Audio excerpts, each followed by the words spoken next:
Okay, welcome everybody to the Principle 6 conference. This is our 7th annual Principle 6 conference.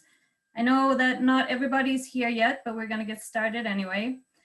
Very excited to see you all today. It's wonderful to have all of you here. We have had a long fall of lots of Zoom meetings and rescheduled conference events into online events, and back to back, even overlapping at times. And it's been hard for us to carve out space for conferences. So we are really appreciative that you're here today sharing this moment with us. And and I think that you're going to walk away from this conference feeling that you have received some really valuable content and some really applicable content that you can take right into your workplace. With that, I just want to go over the agenda for the day really quickly. We are going to do some introductory stuff first and a land acknowledgement, and we're going to see one of our Congress people give us a very special welcome and opening the conference up for us. And after that, we're going to head right into our first workshop for the day, which will end at 2:50. We will have a short break and come back at 3 o'clock. Please be on time. And then we'll have another workshop, leaving about 5 minutes at the end for you all to fill in a feedback poll for us so that we know how you felt about the day. Okay, so let's get started.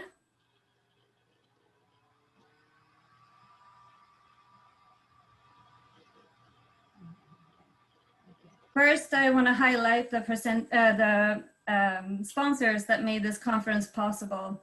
Our Mondragon level sponsors are the Cooperative Development Institute, the Portland Food Co-op, Cabot Creamery Cooperative, InSource Renewables, Democracy at Work Institute, the Belfast Co-op, Columinate, and Rock USA.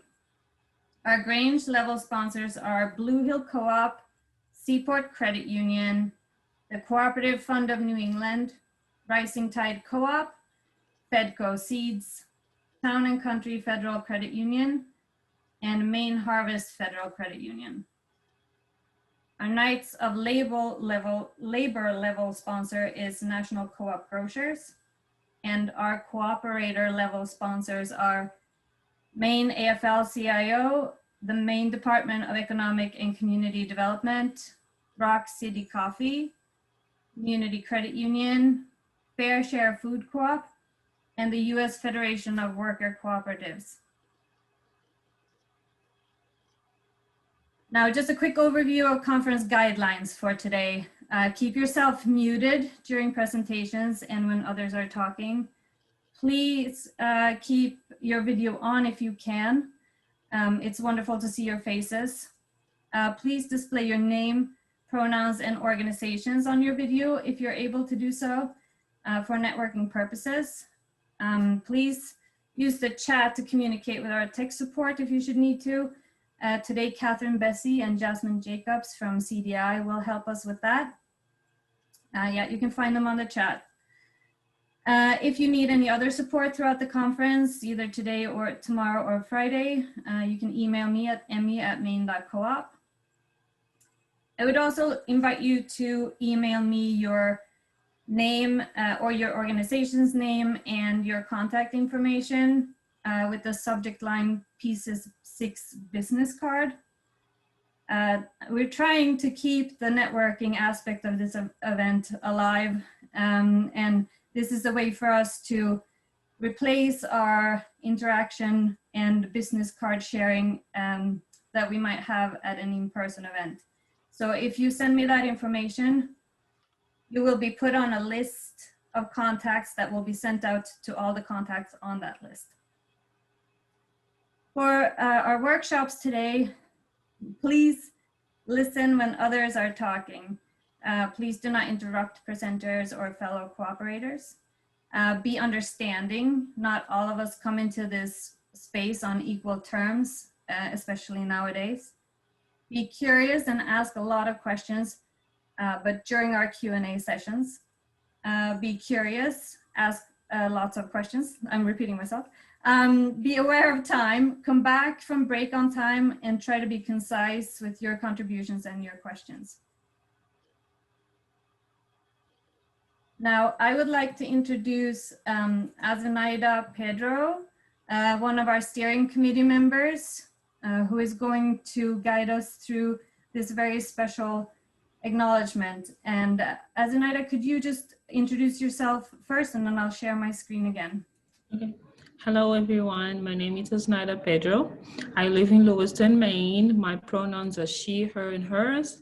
I work for Raise Up Housing Cooperative. I'm the organizer, and I'm very happy to be here and to do the land acknowledgement. And I hope that everyone enjoys the first day of Principle 6.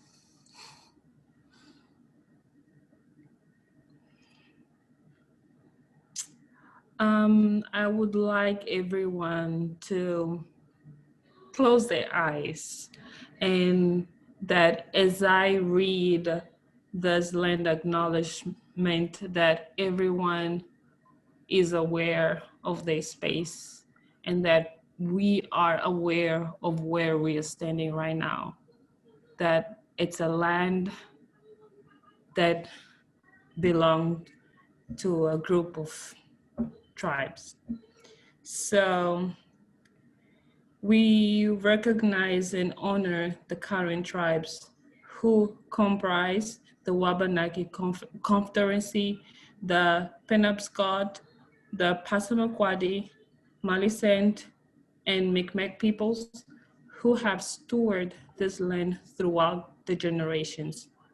We respect the traditional values of the tribes and acknowledge their inherent sovereignty in this territory. We support their efforts for land and water protection and restoration, and for cultural healing and recovery. We pause in remembrance of the tribes of the Wabanaki Confederacy whose lives and land were taken through genocidal strategies of the colonial settlement of this land. We pay respect to elders both past and present, and we commit to the ongoing work of the colonization in Maine and beyond. Let's take a minute and acknowledge everything that we just heard and be grateful. Okay, thank you. Thank you, Azenaida. That was beautiful. On behalf of the CMBA, I would like to encourage you all to learn more about forest removal and ethnic cleansing that's been going on throughout the history of the United States, and also celebrate and support the Native people that are currently and deeply connected to the land that you might live and work on today.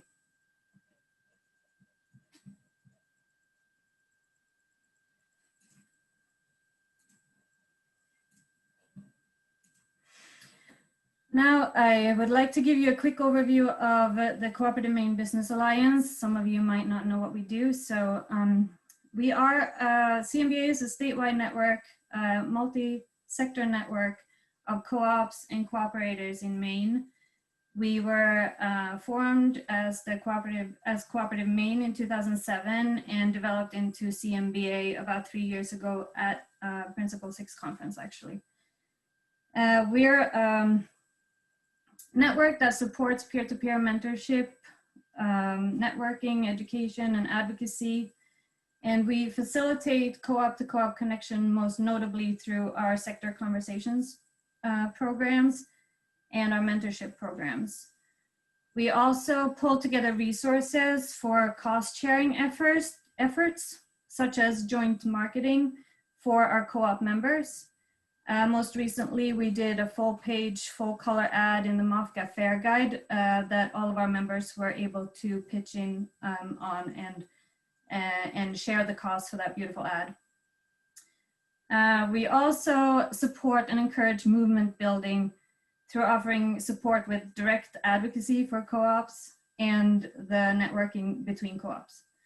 And we also provide learning opportunities like this Principle 6 conference and scattered workshops throughout the year that we put on in collaboration with organizations like the Cooperative Development Institute, Columinate, and the Cooperative Fund of New England, to name a few. And if you are interested in learning more about us, at this point, I would encourage you to go to maine.coop, that's our website, and find out how you can become a member, how you can support our network and grow the cooperative economy in Maine through our network. You can learn how we can help you connect with other co-ops, and there's a lot of other good information on there. So I encourage you to go check that out. Now, I would like to introduce you to introduce Congresswoman Shelly Pingree, who will deliver a special welcome to this 7th annual Principle 6 conference. I want to make sure that you know before we play this pre-recorded content that we were delivered this content prior to April, and it was intended to welcome you to our in-person event at the Hutchinson Center in Belfast. And that's the reason why in this welcome, there's no mention of our twin pandemics or a coronavirus. So I just wanted you all to keep that in mind as we watch this welcome from our Congresswoman. Hello, I'm Congresswoman Shelly Pingree. Welcome to the Principle 6 conference. I wish I could be there with you today to discuss the important role co-ops have played in building strong communities and promoting entrepreneurship in Maine, and the ways co-ops will contribute to our state's bright economic future. While it's common to think of a local food market when we hear the term co-op, the reality is co-ops are all around us. From farm CSAs and rural electric co-ops to credit unions and employee-owned enterprises, cooperative business models take many forms and are found throughout our state. I've always been a big fan of the co-op model. I'm a member of a food co-op in Maine and have been for decades. I buy coffee from Rock City Coffee in Rockland. I even sell my vegetables from the farm to food co-ops in Rockland and in North Haven and Vinyl Haven, where I live. I'm also a member of the Fox Islands Electric Co-op, which supplies electricity to both North Haven and Vinyl Haven. By vote of the members of the co-op in 2008, we decided to invest in our future. And now, our two communities are powered by 3 1.5 megawatt wind towers. The co-op model enabled our communities to get closer to net zero emissions and help preserve the natural resources of Penobscot Bay. That is a win-win for everyone. In Congress, I proudly helped the Maine Harvest Federal Credit Union put down roots in unity and serve as the first credit union in the United States to lend exclusively to food entrepreneurs. Maine Harvest will soon serve over 100 small farmers and food producers, deploying over $12 million in loans within the next 6 years. Local farms have contributed significantly to the growth of cooperative models statewide. Just look at the growth of New Roots Cooperative Farm in Lewiston, run by New Mainers. They were started by Cultivating Communities' New American Sustainable Agriculture program, and their farm now sells vegetables in farmers markets throughout Maine. Small farms like New Roots are a critical part of our state's economy. That's why I championed funding for the Local Agriculture Market Program in the 2018 Farm Bill. The Local Agriculture Market Program, called LAMP, was created as a one-stop shop at the USDA to support local and regional farmers. As a member of the House Appropriations Committee, I also fought for rural development funding at USDA to support co-ops in rural communities. With the potential for climate change to negatively affect the viability of farms, I recently introduced the Agriculture Resilience Act to give farmers the tools to both mitigate environmental challenges and succeed in reaching net zero emissions by 2040. These are just a few of the ways that I'm working to support food co-ops in our state and nationwide. Our state's farming cooperatives aren't the only co-ops that are threatened by the climate crisis. The Gulf of Maine is warming faster than 99% of the world's oceans, and that has put pressure on our fishing and lobster cooperatives. More than 30,000 Mainers rely on marine-related industry for their livelihoods. I introduced the Keep America Waterfronts Working Act to help waterfront industries throughout Maine and the United States plan for and adapt to changing economic and environmental conditions. I'm proud to say that my bill passed with bipartisan support in December. If approved by the Senate, the Keep America's Waterfronts Working Act would create a working waterfront task force at the Department of Commerce to identify and prioritize critical needs for working waterfronts, especially in the face of the climate crisis and increased trade threats. Without a question, co-ops are essential to Maine's economic growth. Because they build strong bonds between the people who use their products and the people who supply them, co-ops offer a way to transform the way business is done. They create sustainable, stable jobs and foster true collaboration. Employee-owned businesses have been shown to create higher median wages and longer job tenure. That is no small thing. The sixth cooperative principle, cooperation among cooperatives, is at the core of why you are gathered here today and speaks to the unique collaboration fostered by the co-op business model. Thank you all for coming together to support the cooperative model in Maine. I'm so proud of how many Mainers are working together in a system that empowers employees and gives workers a voice. Thanks.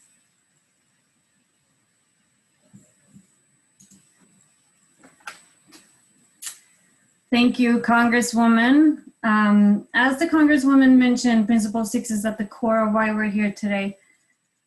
When co-ops cooperate through local, regional, national, and international structures, we strengthen the cooperative movement and we grow the cooperative economy together. And it's important because co-ops are democratic microcosms that can serve as models for society as a whole. Co-ops are based on values of self-help, equity, equality, social responsibility, honesty, solidarity, and just plain caring for others and our communities. And it's through the list of cooperative principles, the list of cooperative principles serves as a mechanism for co-ops to put those values into practice. And that is exactly what we're doing here today, collaborating, communicating, networking, and learning together. As you can see on the screen here, there are 7 cooperative principles. Most of you might know that. But if you don't, and if you want to learn more about them, please visit the ica.coop website. Now, we are finally here. This is what you've all been waiting for, I think. So let me just introduce our very first presenter of this year's Principle 6 conference. Her name is Thane Joyal. She is from Columinate and is an expert in governance and board development.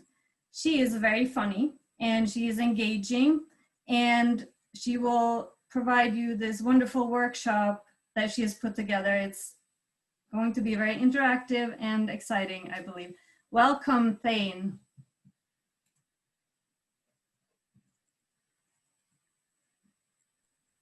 Thank you, Emmy, and hello, team.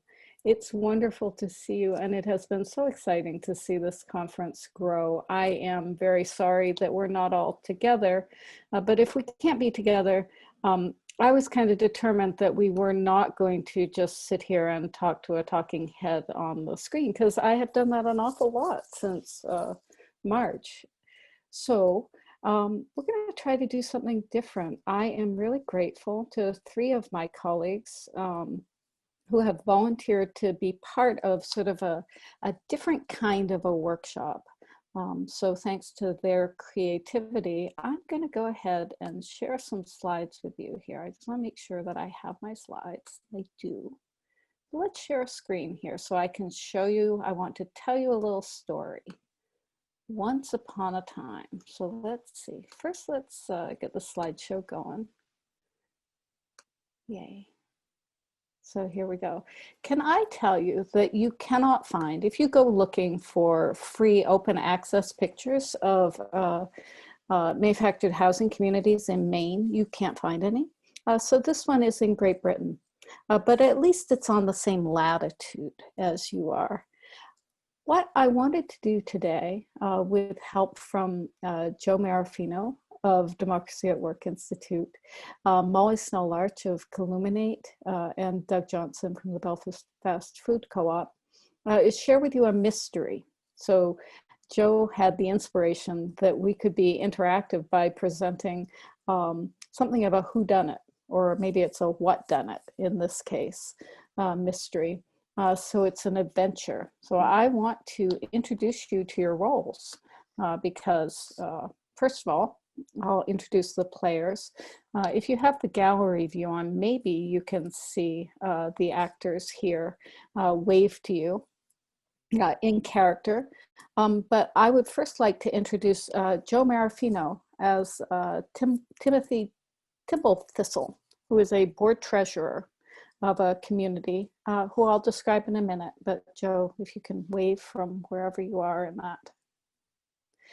Doug Johnson is going to play offsite property manager of this community, Pierre Perdue. And Molly Snell-Larch is Nancy No Nonsense. She's the board's operations manager. But most importantly, I want to introduce you, so please wave and give yourself a bow. You have been newly elected as a board member of the High and Dry resident-owned community. And so you are a board member, and I am your board chair and something of a tour guide and facilitator here. We are about to have a board meeting in a few minutes, but first we're going to provide you a little bit of orientation. We're not going to teach you how to swim by chucking you off the end of the dock. We're going to talk at you hard and fast for 10 minutes and then throw you off the end of the dock. So welcome, and here we go. Let me orient you to the plot. Okay, so you are new board members. I told you that. Can you feel yourself in your role as a new board member? You were preparing for the first board meeting, looking over all of the paperwork, which you got on time. So we're really grateful to the property manager for that. But you noticed that something is happening. When you looked at the financial reports, there's something going on. The co-op's cash is getting lower and lower every month. What's happening? And you say, if I'm a new board member, why is it my problem? So the board of directors is the entity responsible for governance at the cooperative. And one of the primary problems of governance centers around this question of trust, but also accountability.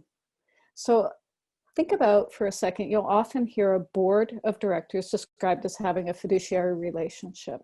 And I think that when we talk about fiduciary, we often think about the financial aspect of the trust that we place in our board of directors. That means we don't mismanage the money. We take responsibility for the assets of our cooperative on behalf of the owners of the cooperative who elected us to our board seats. But I would suggest to you that that trust responsibility is always broader than just the financial interests that we are protecting, although that's where our legal responsibilities hit. But also we are responsible for making sure that the expectations, the hopes and the aspirations of our co-op's members are met. So this is a governance challenge, right? How does the board make sure that the co-op stays safe and healthy? The biggest governance challenge, I think, can be, how do we hold expert management accountable? How do we make sure that the things we expect to deliver for our co-ops owners actually happen? The goods and services, this type of community in the context of a resident community. How do we make sure that that really happens? So having a shared commitment to the co-op and understanding everyone's role is a good place to start. So what's the board's role? Well, it's responsible for everything. No big deal. Don't get alarmed, right? The board's responsible for everything that happens at the co-op, and yet you can't do everything that the business needs. So understanding what the board is going to take on of its own, and then what it's going to delegate to others, including to professional property management in the case of a resident-owned community, is incredibly important. How do we know whether or not the board's expectations are being met? Well, first of all, we have expectations. And Joe will talk a little bit, I think, about how to know whether or not they're met in the context of finances. But let's just think about the simple description of the board's job, right? As long as you exercise and abide by these two duties, you are generally likely to be protected against uncertainty in the future. So board members should always recognize that things you don't expect will happen. And therefore, because the future is uncertain, your ability to be right is pretty limited. You can make good decisions, you can make the best decisions that you can, and sometimes they'll go really well. In fact, we'd like to hope that more often than not, they go well. So how do we ensure that? Duty of care is really simple. It's basically show up, be prepared, and follow the rules that you have agreed to. If you have bylaws, which you are required to by the state of Maine, follow those bylaws. If you have agreements about how you'll conduct your business and board meetings, and especially how you'll make decisions the way you've agreed. And keep good minutes, right? Protecting the board's process means keeping good records. The duty of loyalty, also simple. Manage conflicts of interest when they present. You're a cooperative. All cooperatives have conflicts of interest, and people wear multiple hats, and that's okay. In fact, that's kind of human, right? What we need to be careful of is that we make sure that the presence of those conflicts doesn't interfere with people's ability to trust the decisions that we make are in their best interests, in the best interests of the co-op. Avoiding competing with the co-op and maintaining confidentiality are other important pieces of the duty of loyalty. The bottom line, if you didn't remember anything else, keep good records, because if you don't keep good records, you are vulnerable to criticism. You can't show that you have followed the bylaws, followed your board process if you didn't record it. Make sure that the co-op pays its taxes. My understanding is that generally our taxing authorities have limited senses of humor, and if there is legal exposure to board members as individuals, it's going to happen around that taxing authority. Remember that depending what kind of a business you are in, there are likely to be lots of different kinds of taxes: property taxes, payroll taxes, sales tax, what else, right? So be attentive to that. And if you have management working for you on your behalf, be attentive and make sure that they're upholding those responsibilities. Indemnification is useful if we're going to live in North America. People are litigious sometimes, sad to say. I apologize on behalf of my attorney colleagues and professionals to say that it's important to know that generally organizations are often required to reimburse board members for legal fees they incur because they get sued just because of their role as part of a board of directors. Incredibly rare, doesn't happen often. Indemnification is worth just reviewing and understanding and making sure you know how it works and when it happens. Generally, if you get sued as a board member and you were actually doing something criminal, co-op doesn't have to pay your legal fees. So just one more reason to stay on the good side of the law. And being aware of your insurance. If you have directors and officers insurance, it's good to know what it is and what its limits are. So how do we know if what we see in the financials is okay? So a resident-owned community, for example, has an annual budget that the members adopt every year, and that acts as the blueprint for the business for the year. So those are the expectations that members have set for the co-op's performance for the year. They're written down. Checking to see if those expectations are being met is one of the key pieces of the board's job, which means that the next piece of your orientation will be led by our board treasurer. And Joe, you can be in or out of role. Do you want me to share slides or do you want to? If you wouldn't mind forwarding them, that works for me. I'm good. Just tell me how to go. Okay, I will. How's my audio? Can you guys hear me okay? Good. Okay, so this in a couple slides from now, you guys are going to get your first clue from Thane about this mystery, and then we'll move into the more interactive part. But the clue are financial statements. And so these slides are just a few things to show you about the basics of reading financial statements. If it's very foreign to you, and if you're very familiar with it, maybe it could be a fun way to look at it, but it's intended to help you think about how you would look for clues in a financial statement that you receive. The metaphor that I lean on in these settings often is this 1-1 pancake recipe that I was taught as a young college student who didn't know how to cook and needed the simplest possible recipe. And it is easy to remember, and it produces halfway decent pancakes. So over time, I have learned maybe 2 eggs makes it a little bit better. Thane, could you go to the next slide, please? And the thing about this batch is that every time you do it, it probably is a little bit different. So sometimes you may have a slightly smaller or larger egg, depending on what comes out of the hen or what you get from the store. Sometimes you may scoop a little bit more flour or a little bit less milk. But as long as it's sort of within range, it produces pancakes along the bottom, and they may be slightly larger, slightly smaller, but they can still be, smothered with butter and syrup and all as well. Next slide, please.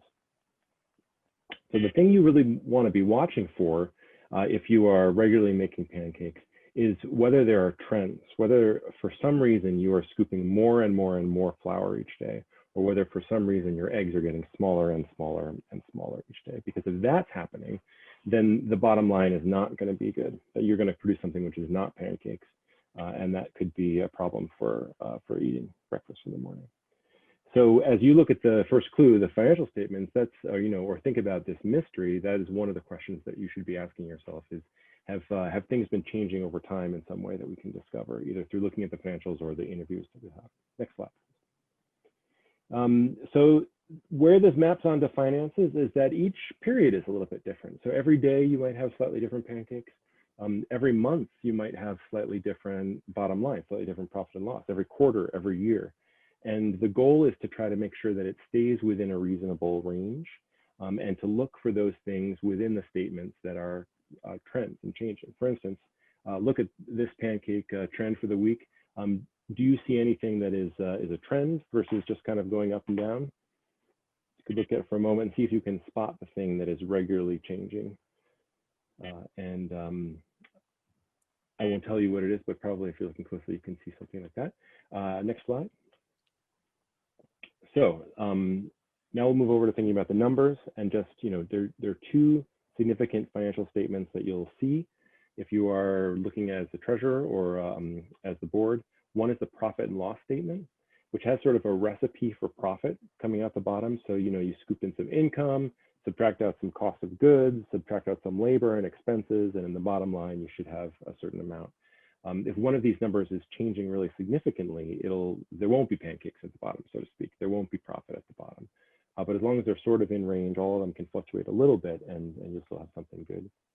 And the profit and loss is sort of what happens periodically. The next statement, if you'll change the slide, is the balance sheet. And that's what you own and what you owe. And similar to the profit and loss, this is something that you'll see periodically. You'll get a quarterly statement of it. And it can be a little bit trickier to try to figure out what these numbers should be. But the easiest thing for you to do is just to see if they're changing. So if you see that, for example, you are getting more and more and more liabilities over time, that would be something as a board member that you should flag and say, what's going on here, and try to look into that. So I think that's my overview, and I'll turn it back over to Thane for the first clue of the mystery. Well, so here's a balance sheet, which I'm just going to show for you to have a look at. So this is just one snapshot in time of the assets and liabilities and equity of High and Dry resident-owned community. Do I want to say anything more about this, Joe? Or shall I just show the profit and loss? I'm just trying to provide a high-level orientation to the size of your business. You are about, what, a $2 million something business with quite a lot of your money tied up in land. Anything else you'd say about that, Joe? No, that seems satisfactory. So ideally, we would have trends in multiple periods to show you. But right now, what we have from your property management in your board package is just this one budget versus actual for the year December 2018, showing something about your income and your expenses. So just noticing your categories of expenses. You have a little bit of administrative expense, utilities, some maintenance, tax and insurance. You have some financial expenses. And those are showed here compared to your budget. And just let you take a look at that. I'm not going to discuss it much at this point. But while you're looking, let me describe to you what's going to happen next. And actually, if folks want to see this slide as we're proceeding, I'll bring it back. But I want to come back as a whole group because now the board meeting is about to begin. So we have three characters here who are just going to make an introductory statement for you. And then I would encourage you to ask them questions to try to figure out what's happening at the co-op. What's the difficulty? So perhaps I could introduce our property manager, Pierre Perdue, first. Pierre. Hi, can everyone hear me? Okay. Hi, so my name is Pierre. I am the property manager of High and Dry. I'm very happy to be here at the board meeting. So my primary responsibilities are setting up new residents when they come to the park, collecting rent and making sure that all of our bills get paid. I know you've seen the financials. There's some things in there that I'm pretty happy about. Our income is up about 4% or so so far off of budget. We haven't had any delinquencies or anything. So yeah, all the bills are paid right now, and yeah, I'm happy to take questions when it comes to that point. Thank you, Pierre. I'm really grateful. And how about the board treasurer, Timothy Thimble Thistle?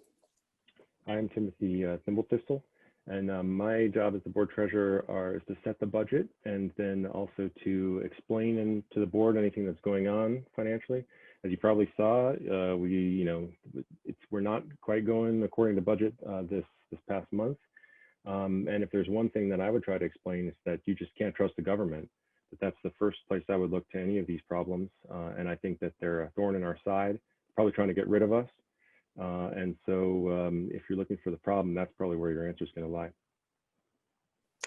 Thank you, Timothy. And last, I'd like to introduce our board operations manager, Nancy No Nonsense.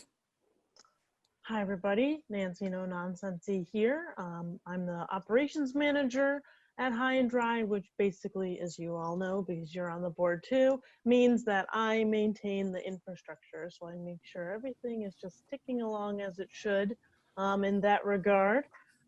Just one thing I wanted to point out as we get started here on the board meeting, we did recently get gravel poured for our roads. And that is for the roads, please, not for throwing at the water tower. So tell your friends, tell your kids. And as Pierre said, happy to answer any questions. So the workshop design then is for you to ask questions to try to uncover the mystery. So we didn't design anything beyond this. It's over to you as board members. I would suggest that you use the chat, maybe the most efficient, although I'm willing to take audio questions if that's easier. We put a question in the chat. Decide which character you're addressing the question to. There we go. And Tara has a question. Who would like to pick this one up? Why are the utilities so much higher than expected? And Rob would like to see the P&L. Oh yeah, can we pull up the P&L? Yep. Okay. Yep. Bringing it back here. Yeah, I can answer a little bit about the utilities. So it's, I mean, this is where I'm very frustrated with the government. And if I were able to sit down with them, I probably would.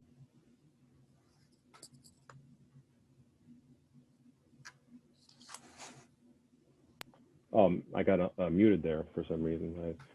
Maybe a coincidence. As soon as you start talking about the government, somehow you get muted. I don't know what it was. It wasn't me, but I called about this because it turns out it's the water bill. We looked at other things, taxes. And the water bill has gone up almost 10 times what it used to be. Now, I set the budget last year based on what the water use costs used to be. So it's not my fault. How am I supposed to know that the cost of water is going to go 10 times in a year? I talked to them about it, and they couldn't provide any answers. They suggested maybe we're taking more baths. Well, I've been walking around doing due diligence, sniffing the people of the neighborhood, and I don't think we're taking more baths. So I don't know how it could be that we're using more water than in the way that they said that we would be. So my guess is that they're just trying to strong arm us, undercut our viability by raising the price of water on us, and try to move us out of town. That's my best guess. I mean, yeah, the government, I'm sure, probably, Timothy, I think that makes sense to me too. But I mean, you look at how much we've saved from budget on the maintenance expenses. I mean, like there was that time last month when my truck got stuck in that muddy spot out by the entrance there. And like we fixed that on our own. We just shoveled more dirt on top of it, and that, we're saving tons of money on maintenance expenses. So even though we're not exactly where we want to be, I think we're okay right now.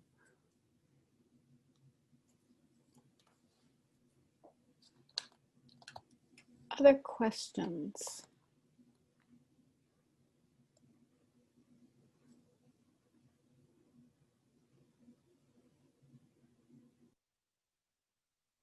Timothy, Sam has a question about the financial expenses at about $8,000, but no entry for interest.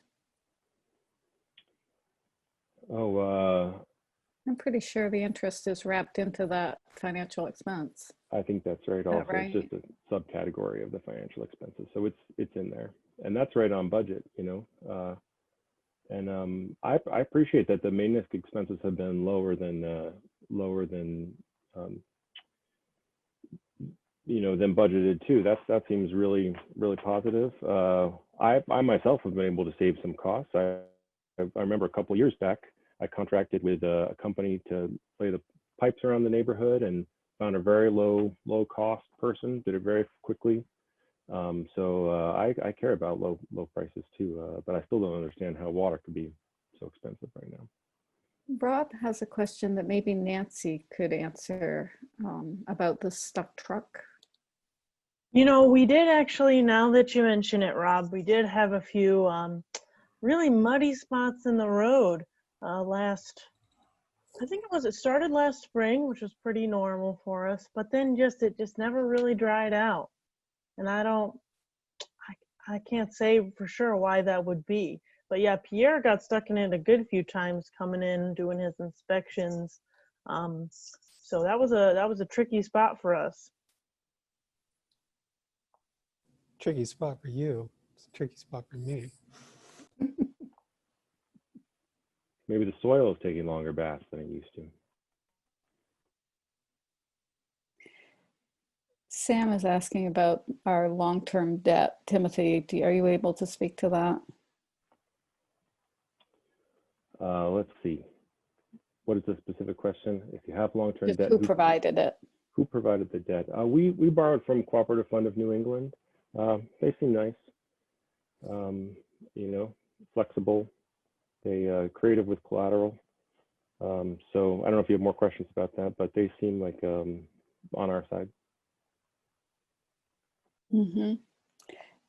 Ken is asking if there's, Ken and Melissa are asking, is there a burst pipe under the road? Is there a leak?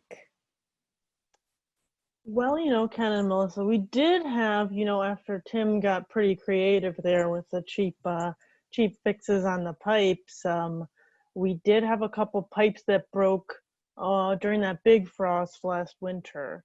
And you know, we were able to find those and repair them.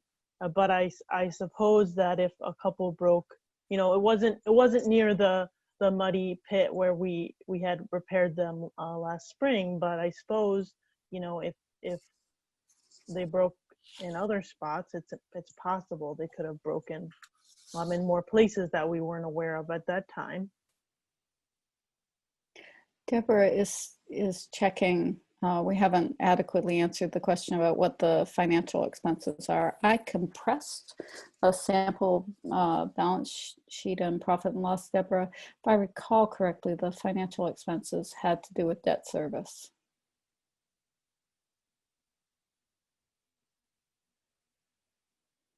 Does anybody have any questions for Pierre?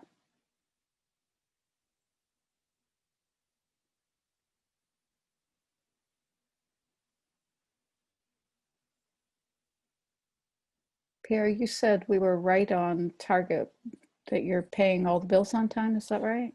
Yeah, the bills are all paid on time. Taxes are all paid. They actually came in a little bit less than they were, or less than what we budgeted for. Yeah, I mean, I know our net is down from where we want it to be, but yeah, not too bad.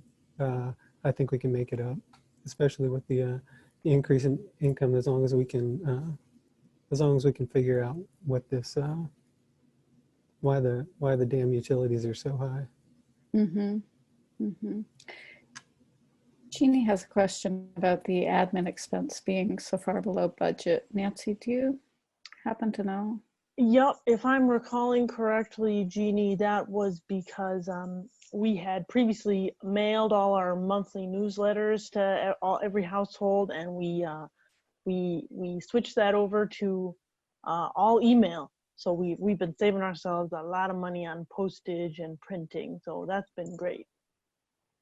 Not to mention that, but last year, I think, which this budget was based on, we found out that some of the kids who had a rock band were using the printer to promote their rock band and using a lot of toner. And we put a lock on the door, and so they haven't been able to get in and get to the copy machine. And toner is expensive, so that saved us quite a lot of money as well. Eric is asking, maybe this one is one you could answer, Nancy. How much will it theoretically cost to determine if the water pipe's broken? How much to fix it? And what would that do around our net income? How would you chase a water leak? How would we know? Well, I suppose we'd have to get an engineering firm in here to really take a look at our system. I mean, if we really think that might be an issue, that's sort of where I would start as the operations manager, at least. I don't know if Tim or Pierre, you had any thoughts on that? That sounds expensive. Yeah, I mean, the guy we got in last time was real cheap, real fast. Maybe we should just get the same guy. Ken suggests maybe just go dig it up, Pierre. Okay. Yeah, I guess I should probably do that. Maybe in that muddy spot. Timothy is the board president. Melissa says, no, don't do that. Timothy, do you have any reflections at this point as the board treasurer? What do you think is a good next step? Well, I mean, I still don't, I mean, maybe it was a leaky pipe like you guys are saying, but how was I supposed to know when I made the budget that we were going to have a leaky pipe? So if you're pointing the finger at me, this is an act of God. How am I supposed to, what was I supposed to do about it? I wouldn't know how to budget for the next year if something like this was going to happen again. So I'm a bit confused as to how to even make a budget if these kind of things are going to happen. Mm-hmm. Tara's question, was the increase in utilities due to an increase in costs or an increase in usage, which could indicate a burst pipe? Pierre, do you have a sense of that? Have you been looking at the budget, at the bills closely? I gotta say, I'm a little bit overwhelmed. I mean, like the pandemic has been really difficult, and I'm just cutting checks and making sure that things are getting paid. So no, I would say I haven't been looking that closely at them, but yeah, just keeping one foot in front of the other has been really difficult lately.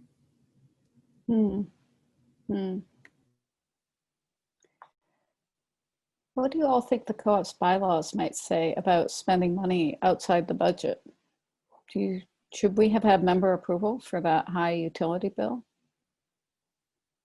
Well, I would have to check our bylaws again, but usually we have a cap, but especially Melissa brings up a good point. If we're going to try to hire somebody to do some work that we didn't expect, we will probably definitely have to, thank you, Melissa, to hire someone, we would probably definitely have to take that to the membership, and then we're going to have to explain to them how we got in this pickle. So that's going to be fun.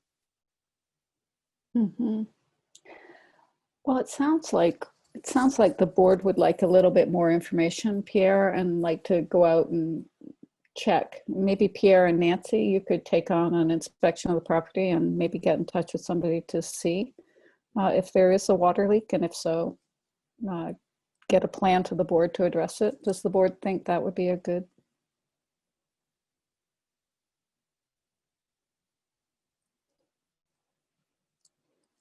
So question.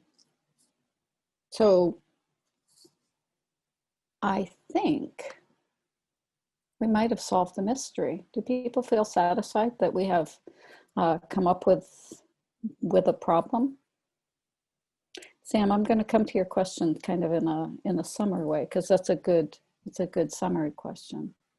But just checking to see if people feel satisfied that probably what's happening, that the board's reasonable next step is checking in to see if there might be a water leak. Does that seem reasonable to folks?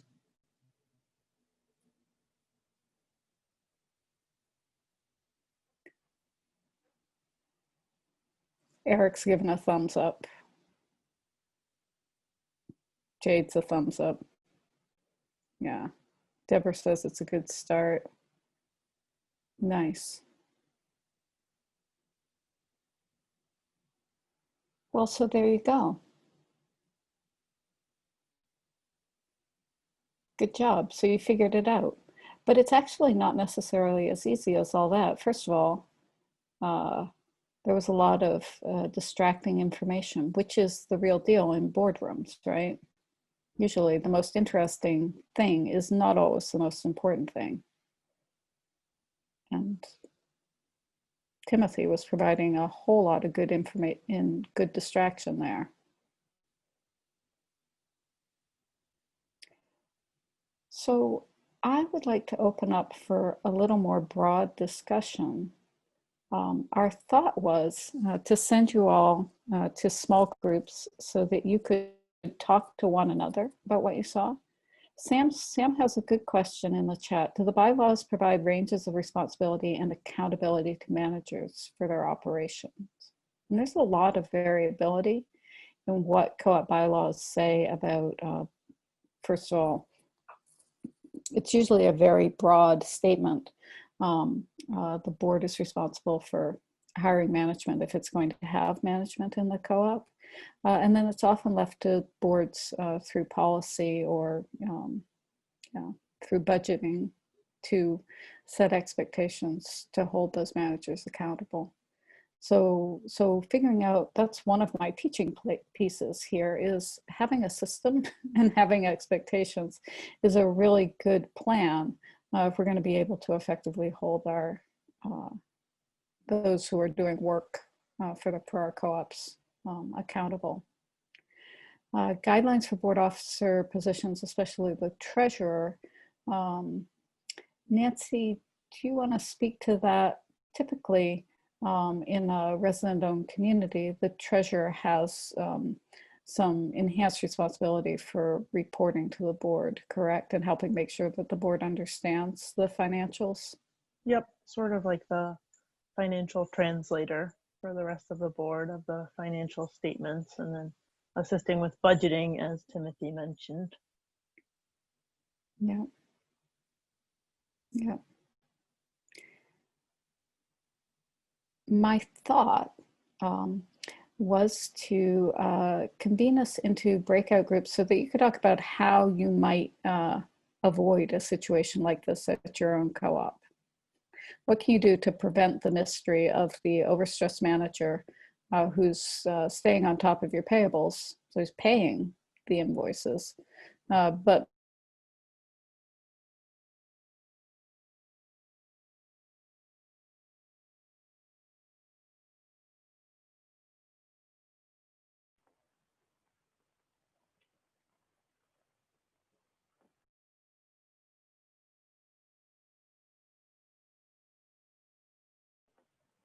I think Thane is frozen. Thane, if you can hear us here, I think you're frozen and may come back in a minute. I think so. Just what I know of what the next steps were to be to go to small groups and think about not just what the problem was that you discovered, but again, like Thane was saying, how to make sure that it doesn't happen again. How can you do that from a governance perspective? Would you do it from the budget? Would you do it from policy? Would you do it by firing one of these 3 people to make sure that they don't go back and make the same mistakes again? So hopefully Thane can come back to organize those small groups as the host, or maybe I don't know if Emmy, if you have the power to do that. But I think that's the next step, is to take 10 minutes in small groups, and the fundamental question is, how do we avoid this next time? And you could answer it from a bunch of different perspectives, but thinking from your hat as a board. Emmy, since Thane has disappeared, are you able to randomly assign people to small groups for 10 minutes? Is that something you can do within Zoom? Yeah, how is 4 people per group? Is that too little, too much? That sounds perfect, I think. Okay, then Catherine is going to send everybody to small groups of 4 and for 10 minutes. 10 minutes, yep. And again, the question is just how do we avoid this next time? Okay. I'm hoping everyone had a good breakout and a good conversation. I would love to hear some of what was discussed. And Marcel, you had a good little observation in ours. I might just kick to you because I was there, and then open it up to the other couple people who were in our group, just to summarize what we talked about, and then ask other groups to chime in. So this was a governance problem for, I think Paul might be just joining us after we had our little drama, but we solved the problem, Paul. We found a water leak at our resident-owned community, and the board uncovered it through questioning of the property manager and operations manager and board treasurer, who were all role played here. And then the question we've been talking about is, well, how would a board prevent having a surprise like that happen again? And Marcel, your observation was nice. You want to replay that one for us? Oh, I wish I had listened to what I said. No, well, I think it was looking to try and eliminate problems moving forward, was attempting to tackle the culture of everybody agreeing that instead of looking at a form of contention and winning an argument or losing an argument, that instead of thinking of it as contention, thinking of it as attention to improvement. How are we going to make things better for all of us? How are we going to work together? What's in our best light? And that may mean that what you thought was the accurate way to do it in the beginning may not necessarily be what you end up with in the beginning, but you're willing to listen, and more importantly, you're willing to trust other people to bring their best to the process. It doesn't matter who's correct and incorrect. It's about how to make things better for all. And the more you do it, the easier it gets. Nice. So I'm hoping we can have this conversation by voice in kind of an organized way. So just invite others. We were group 4, and I don't know how many groups. Catherine, do you know how many groups we had total? Total of 8 groups. We had 8 groups. So why don't we go group by group and just take a couple of minutes to report out, but just other members of group 4, Ronald and I can't see you. Melissa. Melissa, thank you. Other thoughts or reflections that came out of our discussion? Yeah, I'll just go real quick. We were talking about trends too, and just kind of how, you know, if there's a really good system in place to assess the trends of the financials, then it could have possibly been discovered sooner, maybe before the utility bill got kind of way out of hand, or could have been caught earlier. Nice, nice. Ronald, did you want to add anything? Oh, I don't know if I would add anything from our group. I think I had a kind of tangential thought about how resident-led finance committees can monitor from month to month things like utilities, and that utilities is a kind of safer container for building resident leadership around the finances of their own building. But that wasn't, wasn't no, totally that was on point to the how would you keep a situation like that from happening over time, right? If you actually have residents empowered to look at the financials and chime in. I thought that was, well, really good point. Right on point. Who would like to go next? Let's just kind of go popcorn. Has anybody moved? Did anybody have a really rich conversation in your group? You just unmute. Or Jeremy, did you move? This is like an auction. Eric. Eric moved. I felt like one of the main topics that we really covered was communication, transparency, and responsibility, in the sense that it was mentioned, I forget who mentioned it and I apologize, but that utility bills tend to be pretty static. And so when the bills started going up, it might have been, and this goes into the sort of the community kind of financial watch, I guess you call it. I forget exactly what Ronald said, but it was that when something like this happens, it seems important for the everyone to be kind of informed that, oh, the water bill is going up. Is this due to that we're using more water, or is this an anomaly? And then also the fact that there was a muddy road in a drought raises a distinct questions that if your truck is getting caught in a muddy road in a drought, like several weeks, several months before these financials come out, then that's something that needs to be communicated with everybody in the cooperative. And so that there can be a greater consensus kind of decision about, oh, is this an issue, or is this just this road happens to be muddy? Right, there's this legal principle, inquiry notice, right? At what point, right, do you have to inquire further? Maybe the third time Pierre's truck got stuck, he might have, you know, had a higher obligation to go check why. But for those people living in the community, right, even more present. It's a point well taken. I was in the group with Eric, as was Margaret, who had some good points about communication. So she should mention that as well. But I think the thing about the muddy road, what I thought was interesting about it is it was an opportunity for anyone in the co-op to point to the fact that something was not right. It didn't have to be a board meeting. It didn't have to be figured out by financial analysis. Anyone observationally could have pointed out that something's wrong. Nice. Nice. Margaret, did you want to say a word or two?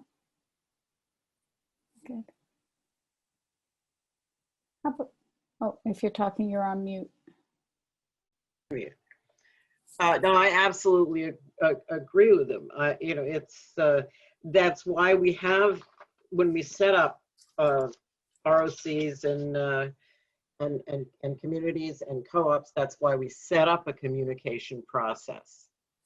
And that's why everybody is constantly told, this is your place. Nice. And people in our park, oh, trust me, they communicate. And not only do they communicate, for the most part, they become part of the solution. Beautiful. That's great. That's how it's supposed to work. That's good. We've had good guidance. Nice. Nice. Les Weed was in our group too. I don't know if he had anything he wanted to add. Yeah, Les, I was curious what you thought of that whole thing. I mean, I think they pretty much summed it up.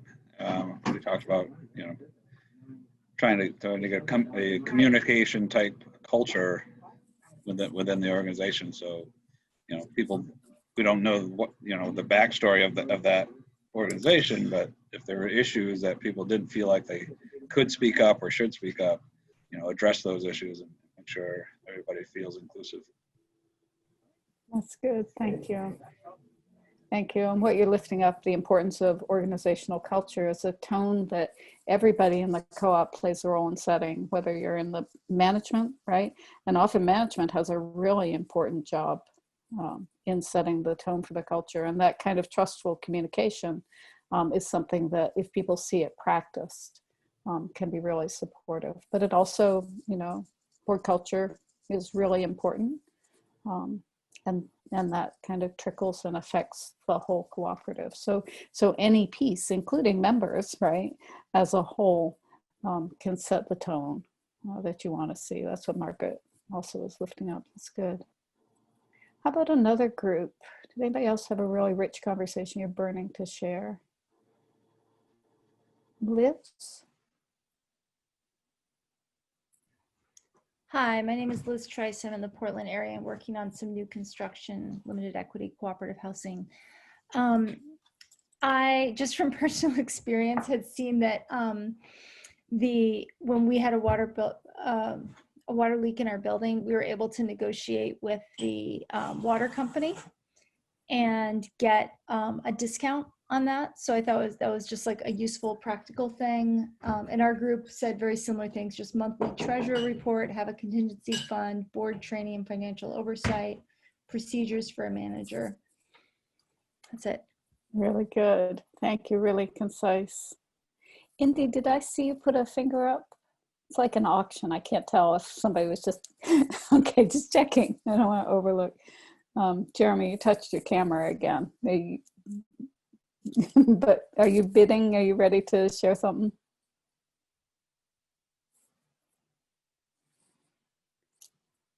Who'd like to go next?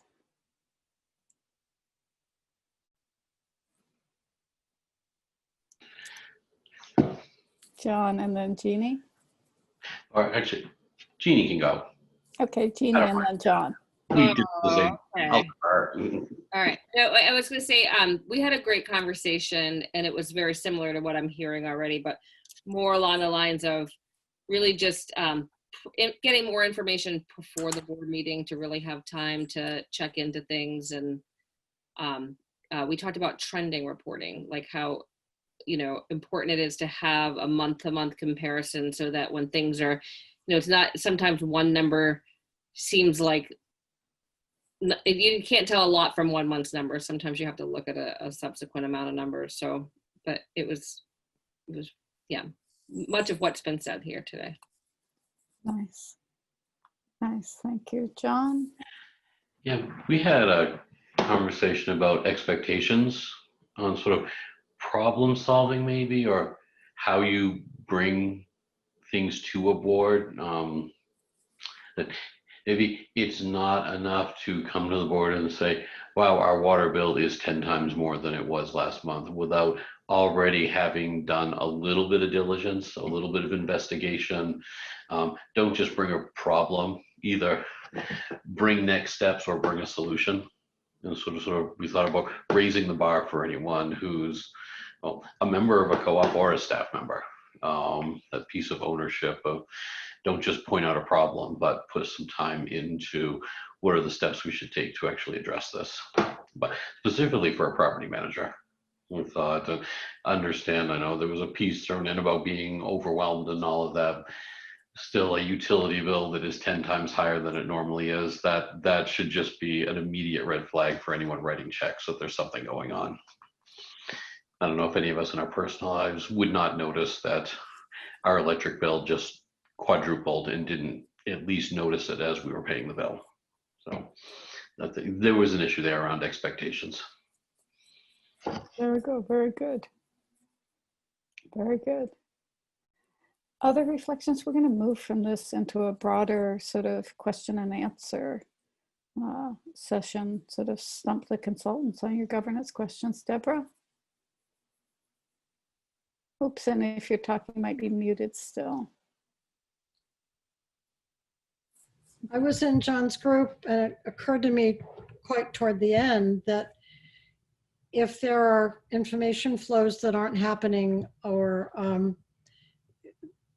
the people involved might be able to use some further training.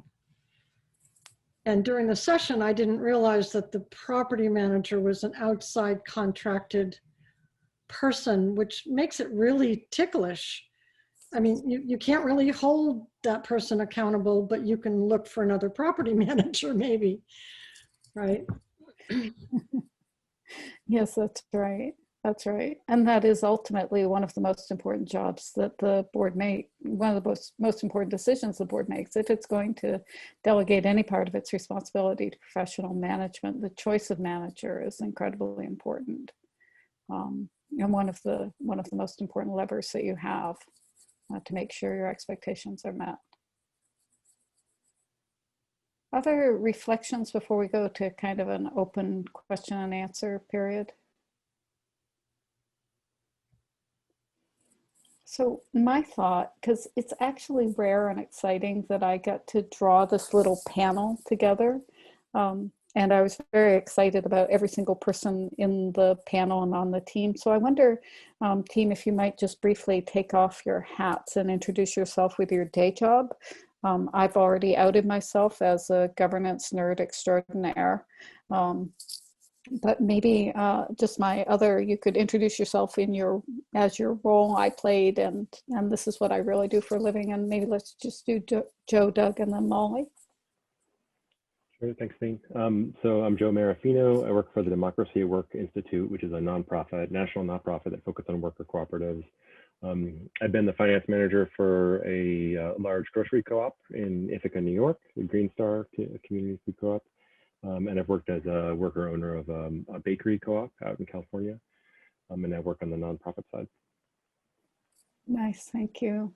And Doug, how about you? For those who may not know you, which seems impossible. Sure. But. So I'm Doug Johnson. I'm the general manager of the Belfast Co-op in Belfast, Maine. I've been with the Belfast Co-op about 10 years as a worker.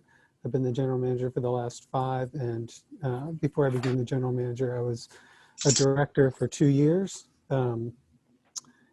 Prior to coming to Belfast, I worked at the East End Food Co-op in Pittsburgh, Pennsylvania for 10 years, and also served on their board of directors for a number of years. So yeah, I've had my hat on either side of the governance piece. So. Which is really exciting, right? Which means we should be able to answer questions that you have. And Molly Snell-Larch. Hi, everybody. Molly Snell-Larch. I am here today with my Columinate consultant hat on. Work with a variety of sort of different co-op boards in that regard. But I also have another hat, which I'm not wearing today, but gives me some insight into this, which is I work with a housing nonprofit called Pathstone in Rochester, New York, and we provide technical assistance to 8 resident-owned communities throughout New York State. So do have some expertise in that regard, I suppose. So I would like to open it up just because it's fun to have the chance to just talk governance. So I am interested to hear thoughts, reflections, questions that you might have out of your own experience, either working for a board or as a board member yourself, or as a co-op member.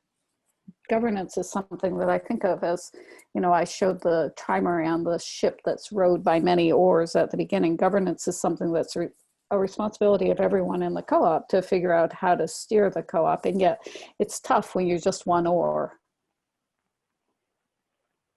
Anyway, you get the idea.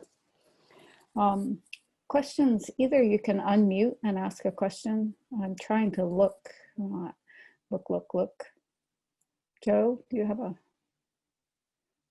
thought? Well, you know, this is something that didn't come up in the people's responses, but you know, when I was playing this character, the treasurer, I was trying to play it with a personal anxiety about whether I would be held financially responsible for these losses. I made the budget. Maybe I couldn't talk to the city well enough to get them to reduce the cost or get some sort of discount. And I'm curious about, maybe that's one place to start for people, is like, it seems sometimes like it's hard to get people onto the board because of this fiduciary responsibility, and like what the threat that maybe it could have an impact. I'm curious if anyone has either had issues with people trying to get folks onto the board and having it difficulty, or finding strategies around, you know, alleviating that anxiety that people might be more, you know, personally responsible for some of these things if they take on more responsibility and more leadership.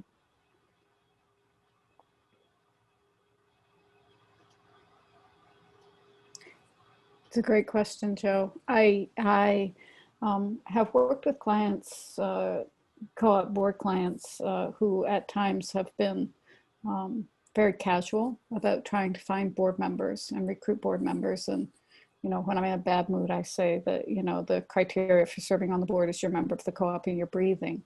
And generally, I think that's not an adequate set of skills. Actually, I think it's important that people, you know, be willing and able to participate in the group and have some sense of the co-op's purpose and some ability to tackle that fiduciary responsibility meaningfully. But do others feel, as Joe said, that it can be difficult to recruit board members, or people falling down to be on your boards? I mean, I've, you know, seen a trend in this for as long as I've been doing technical assistance. I mean, I think that it's incredibly hard to get, you know, in some co-ops, it's hard to fill an entire board. And in other co-ops, it's hard for a good board member to be able to step down and resign if they're feeling like burnt out, or they want to kind of move on, because there's not a lot of people chomping at the bit to get onto those, you know, positions. I don't know, like, the correlation between that and feeling like they have a fiduciary responsibility that, you know, could give them anxiety around it. I'm not really sure. But I mean, I think it's absolutely possible. I have also experienced board members who I've worked with who really did kind of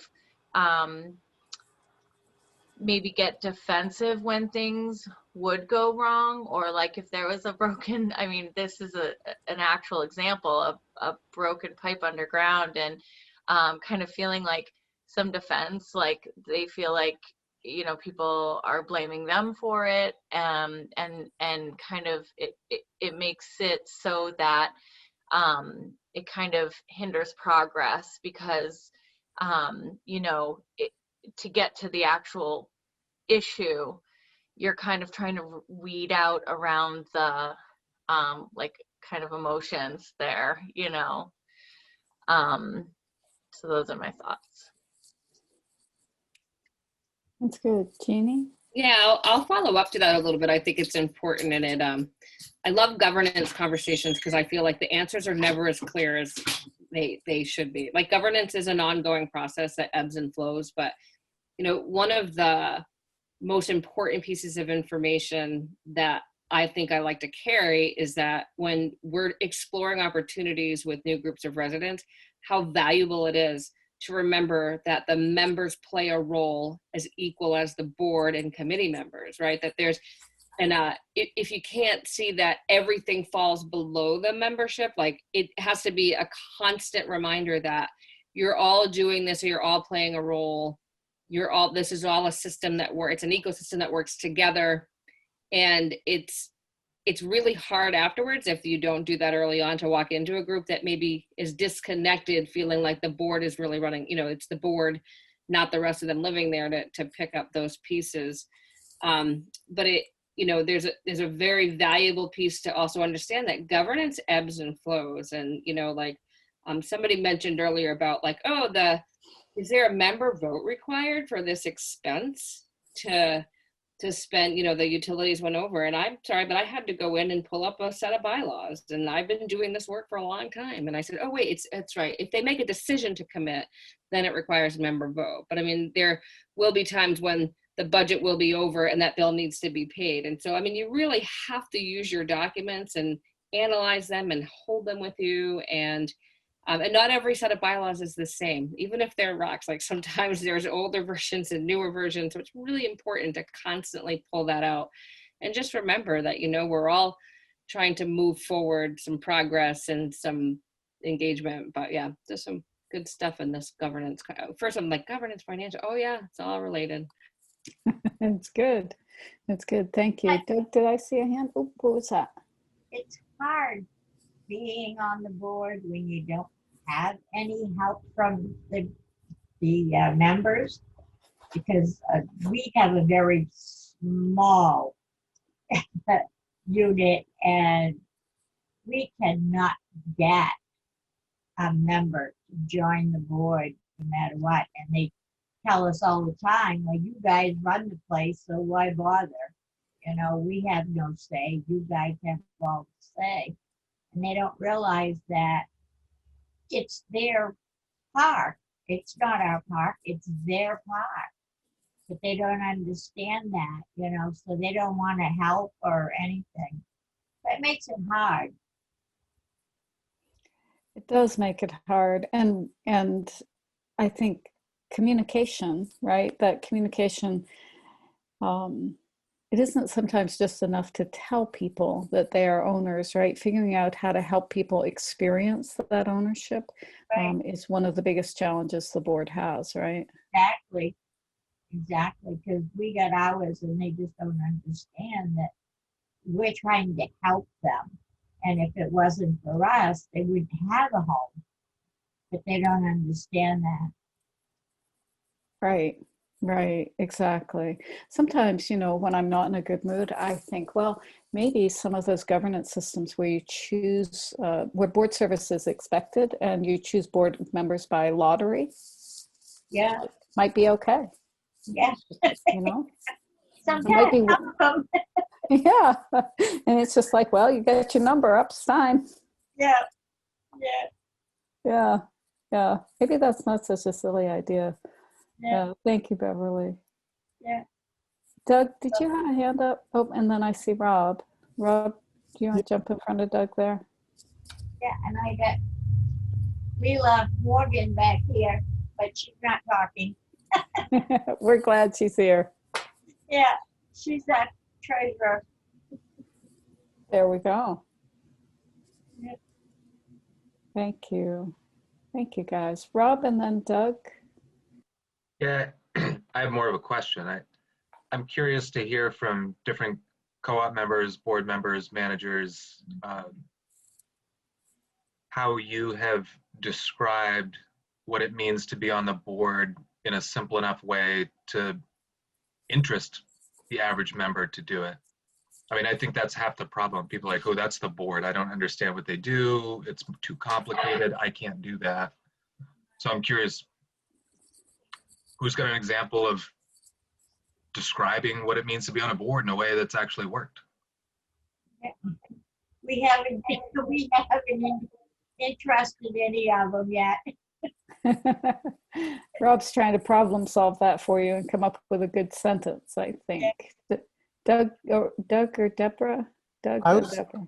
I just wanted to piggyback on both of those. I mean, I think that the difficult thing, so yeah, we need to figure out a way to communicate what the board does in a way that's attractive and makes people connect with the cooperative. But like the hard truth of it is that board work is a lot of work, right? That it's a commitment, right? You have to make a commitment to your cooperative. And like, you know, I think that, you know, at least in my sector, you know, the return, like not the there's not a big, you know, monetary return. There's people don't get compensated for being on a board of directors in a meaningful way. And so like you're trying to build this sort of intrinsic value into board service. And when you're putting in, you know, multiple hours a week on committee work and on that, like it is a hard sell unless you have that, what Rob was asking about, unless you have that thing that can get people engaged. Yeah, and but the bottom line is it you know, board work is work as much as operational work is work. Yeah, well said. Well said. Deborah? I just wanted to offer an example of one of our borrowers who's had trouble getting people interested in the board, to ask the current board members and former board members what they about their positive reflections about being on the board, what they've learned or what they've experienced, and some very nice things came out. Now, I don't know how effective that was. These things were published in a newsletter and I think shared to some degree in an annual meeting, but it was very interesting because some of the board members said, I was just sort of signed up because I thought it was my responsibility, and wow, this happened and that happened, and I'm so glad that I did it. And, you know, all kinds of interesting, positive results from being a board member. So I thought that was a unique way of trying to educate people about board membership and get more people interested. Thank you. Thank you, Margaret. I think one of the things that's worked in our park, I mean, we're fairly new, but we've had board turnover in just the short number of months that we've been there. But one of the things that we have done is, as we get to know our neighbors and we start looking for skill sets and go to those people and let them know how valuable it would be to have them as part of the board and what they could bring to the board, and we'd like to have them. Nice. And people have responded to that. You know, in most of the co-ops that I have worked with over the years, it's been my, it's not a formal, I haven't done a formal survey of it, but I think the large majority of people come to serve on a board of directors because somebody asks them personally and actually knows something about them. So they can say, oh, you know, I see you're, you know, you have this experience or you have this interest, or you're always coming to board meetings. Would you consider serving? So that personal invitation is often really compelling. So and you really get a board that works well together when you see those skill sets and you're bringing them in. It's like plugging holes. Mm-hmm. Mm-hmm. Nice. It's really good. It's good. It's because it's building a team, right? And I think I have a colleague who talks about one of the governance challenges is getting everybody in the right seat on the bus, right? So helping people, for example, members, you know, who really have strengths to bring to the board, how do we persuade them that it's worth it for them to step up? John and then Doug.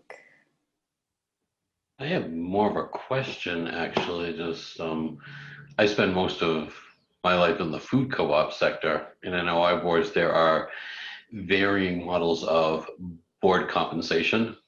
And some people are adamant that it should be a volunteer position, and some people feel that it should be compensated to some degree because of the time and commitment involved. And I have no idea in the resident-owned community world if that's a conversation that happens at all.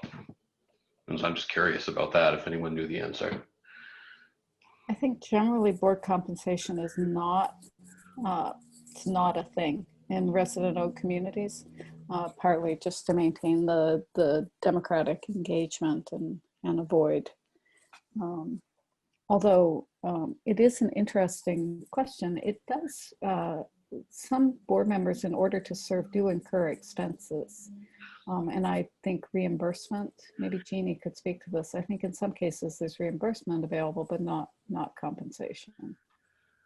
Yeah, that's exactly right, Thane. So the ROC bylaws are traditionally, and I think most times, written to say that most board members can be compensated for expenses related to their work. And I think that it's often too that, you know, I think what you're saying is exactly right, Thane, that compensating board members, especially when you're neighbors, can be very problematic. So if you've got a bunch of neighbors that are working together and certain people are getting compensated, it tends to divide people more than it does engage them. So I will tell you this, that I live in a ROC. A lot of you know this. I've been here for about 14 years, and there are times where I'm like, oh, I feel like I should be, you know, it can be a full-time job. But I'll also say that I did work with a ROC once that had an amazing participation policy, and they made it work. And I was gung-ho against it, but it was a smaller community that said it was kind of like your numbers up, Thane, just like you were saying. And it was every year, every third year, a certain amount of handful would be on the ballot. You had a choice. You could be on the ballot for a committee. You could be on the ballot or the list for a committee, a ballot for a board position. And if you didn't get elected because somebody wanted to run against you, you were done. You were off. You were out of the woods.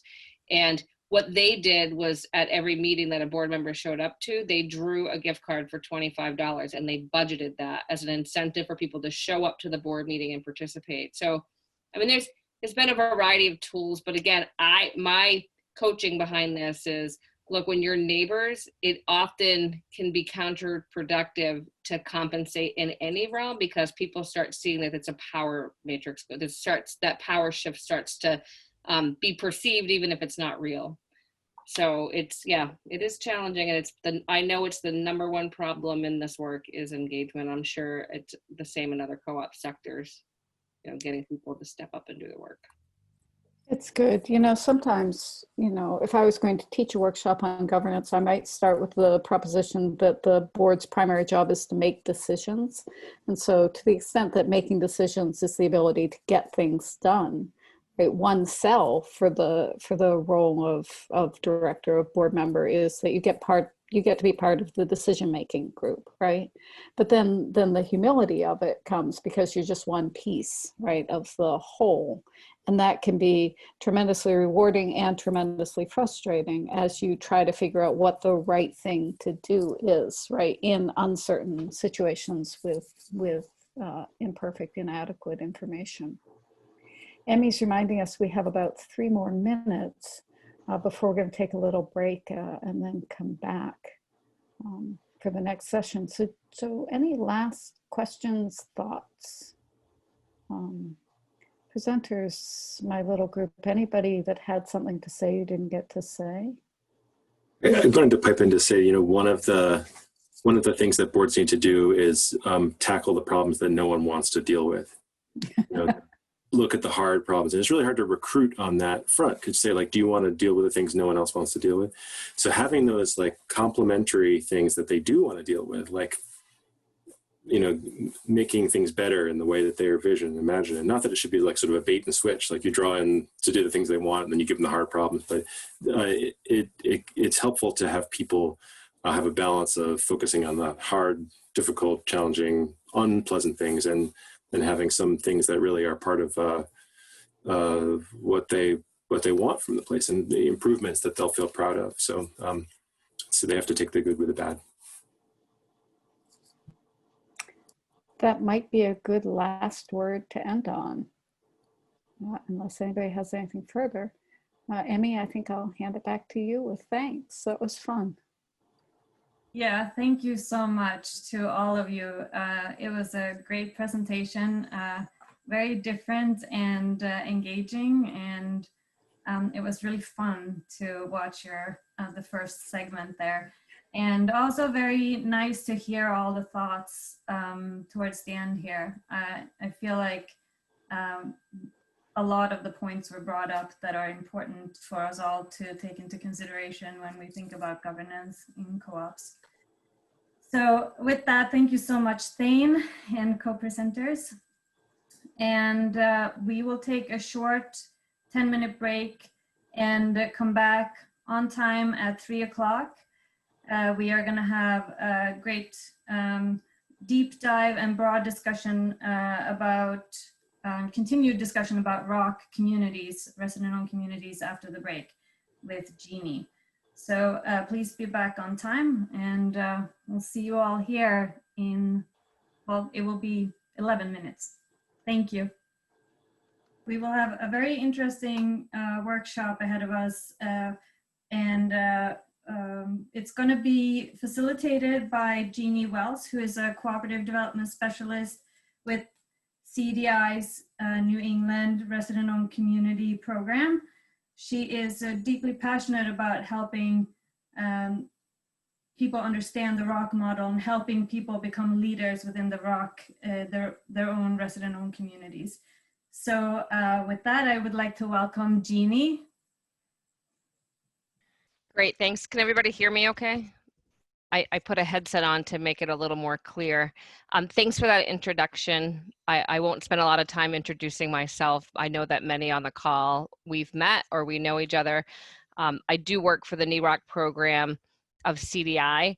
I've been doing this work for several years. I think this is my 8th year doing technical assistance, but long before that, I lived and served my community as a leader on the board of directors, which eventually brought me into this work.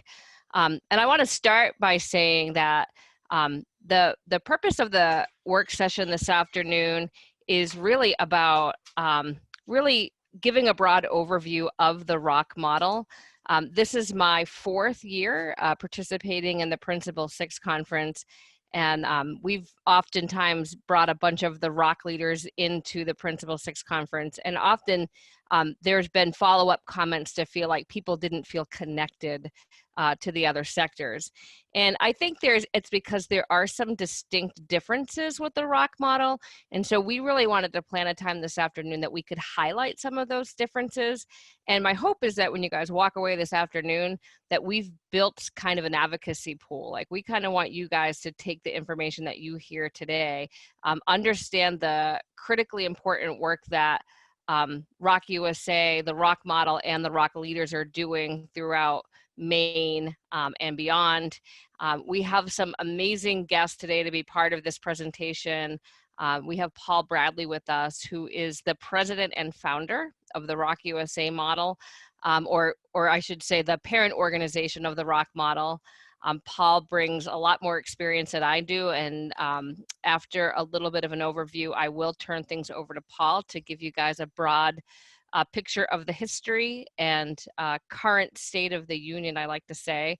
And then I also, further into our conversation this hour, we're going to hear from Margaret Jones, and possibly a few words from Phil Amoroso and his lovely wife, Anne, who are here from Mountainside Community Co-op in Camden, which is our latest acquisition in Maine.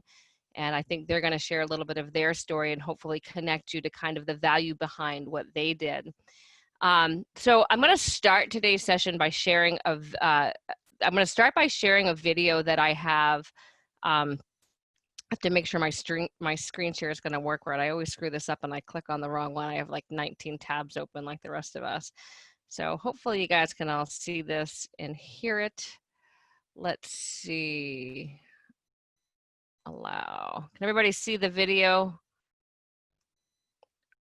Heads nodding. Okay, good. I'm going to enlarge it.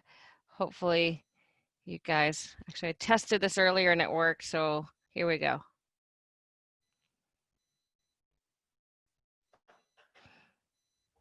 And I apologize. I'm trying to, there we go.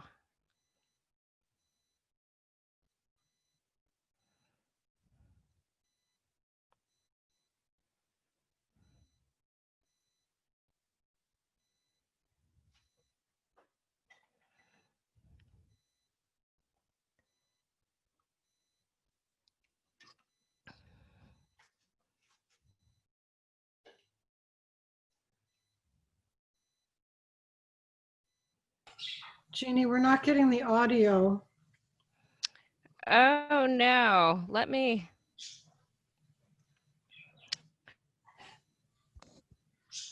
And you're probably hearing it now, right? Well, let me try this again. I think that's one of the things with, I'm going to hopefully not boot myself off. That would be horrible. Let me see. Let me try this a little differently.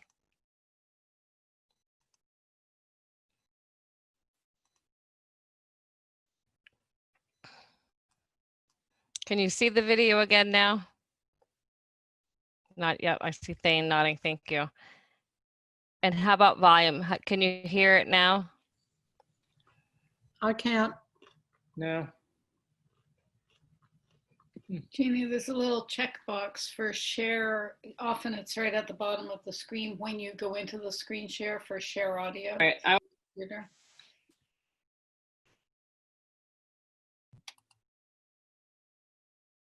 So can everybody see? Thumbs up if you can see the video. Can you hear it when I hit play this time? Downtown Freeport.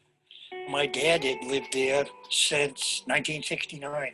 And in 1994, the landlord just went up and said, I'm selling the park. Too bad. You guys are all going to have to leave. The hardest part for my dad leaving his old home and moving up here was that he had shared that home with my stepmother for 24, 25 years.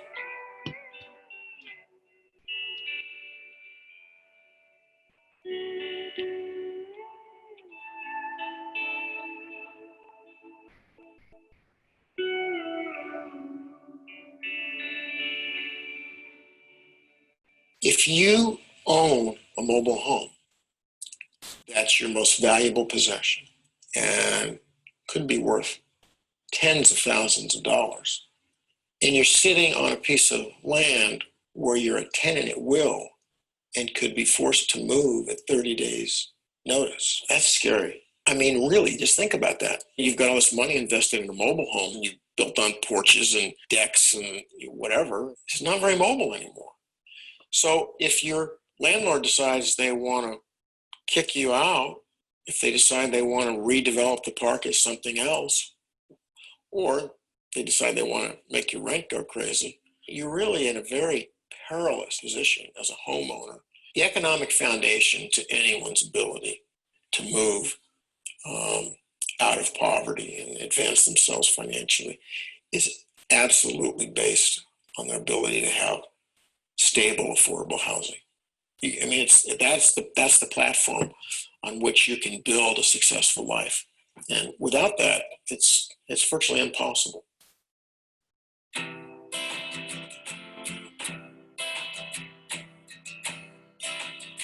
The idea of mobile home parks being owned by the residents is a no-brainer. I mean, it's the way it should be. We are still so short of affordable housing. This is what the co-ops are. They all are affordable housing. When we learned that CDI was organizing resident cooperatives, we felt that we wanted to be a part of that opportunity to lend and make these a reality in the state. Makes me, feel good that we were able to sell to the people who've been there, some of the residents since 1974. I think that's my contribution to the community.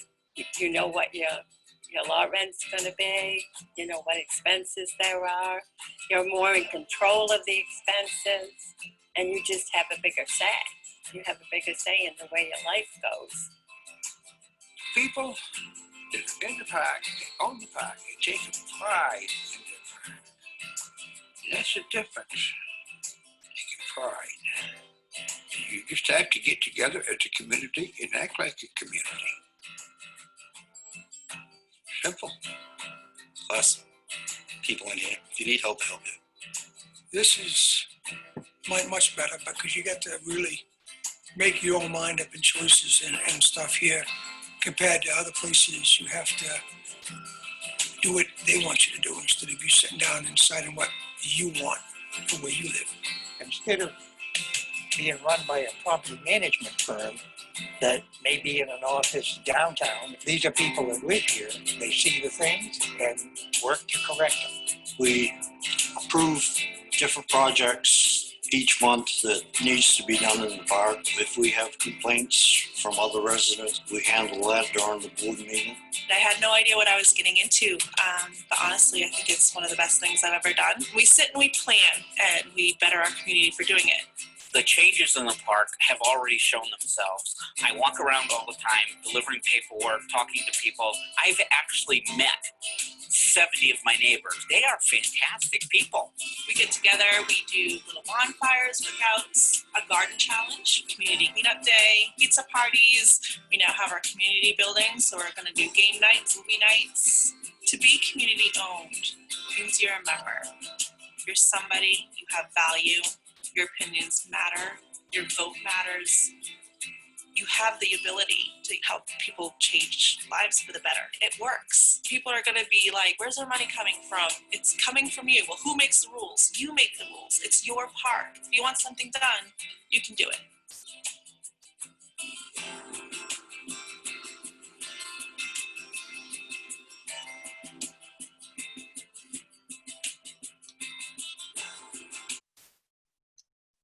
Great, so I'll stop sharing for a minute. Hopefully everybody could hear that okay. That's a video that CDI had developed in 2016, and the energy from that video, just every time I watch it, gets to me. I just think it's amazing to talk.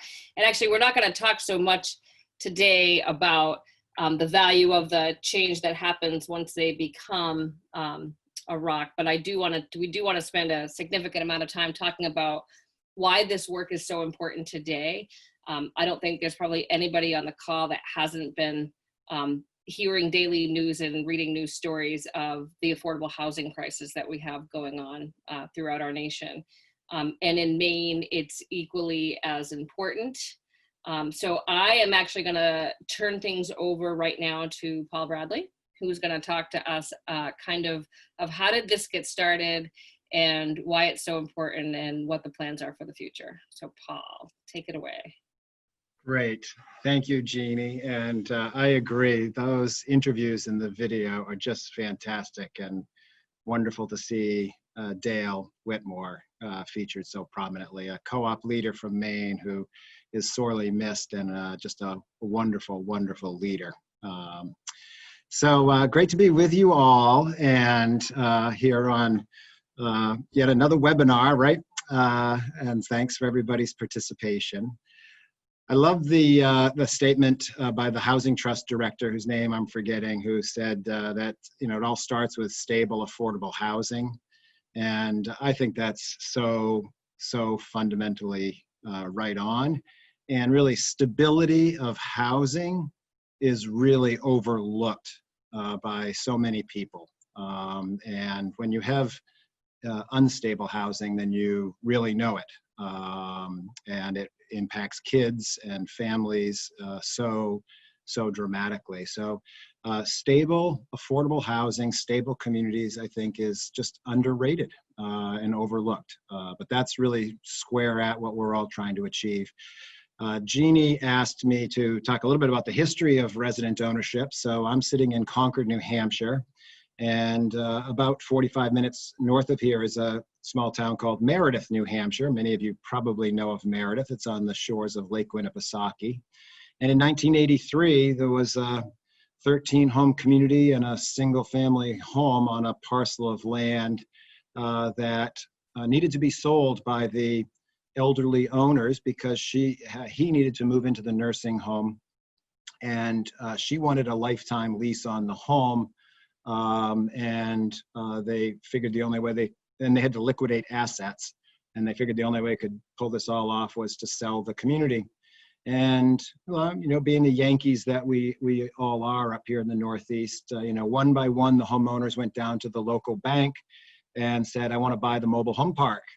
And the local banker said, I'm sorry, you don't have 20% down in terms of equity, and you don't have any experience managing a mobile home park. We can't lend to you. But fortunately, there was a very bright graduate student looking for a project from New Hampshire College, and she happened to be friends with the sister of one of the co-op members, co-op leaders, Bob Searles. And so the friend was telling the graduate student friend about this situation. She brought the issue to her class, and Michael Swack, who's now at the University of New Hampshire and on the Rock USA board, said to the student, well, why don't they buy it as a co-op? And we're starting a community loan fund in Concord. They could borrow the money from the New Hampshire Community Loan Fund. So lo and behold, June of 1984, for the price of $38,000, the 13 homeowners forming the Meredith Center Cooperative bought the community, provided a lifetime lease and lifetime care to the woman who lived out her life in that home, and became a resident-owned community. The Community Loan Fund made its first loan there. They literally borrowed $38,000 from the Sisters of Mercy that morning and turned around and loaned it out to the co-op that afternoon. And that began a pretty long history now of resident ownership. Julie Eads, the founding president of the Loan Fund, supported obviously the co-op's development, didn't realize the issues in manufactured or mobile home communities. But when the press got a hold of the story and people started reading about it, she started getting phone calls from homeowners across the state. Our community just sold, the rents went up $50, what can we do? There's puddles of effluent in my backyard from a failed septic system.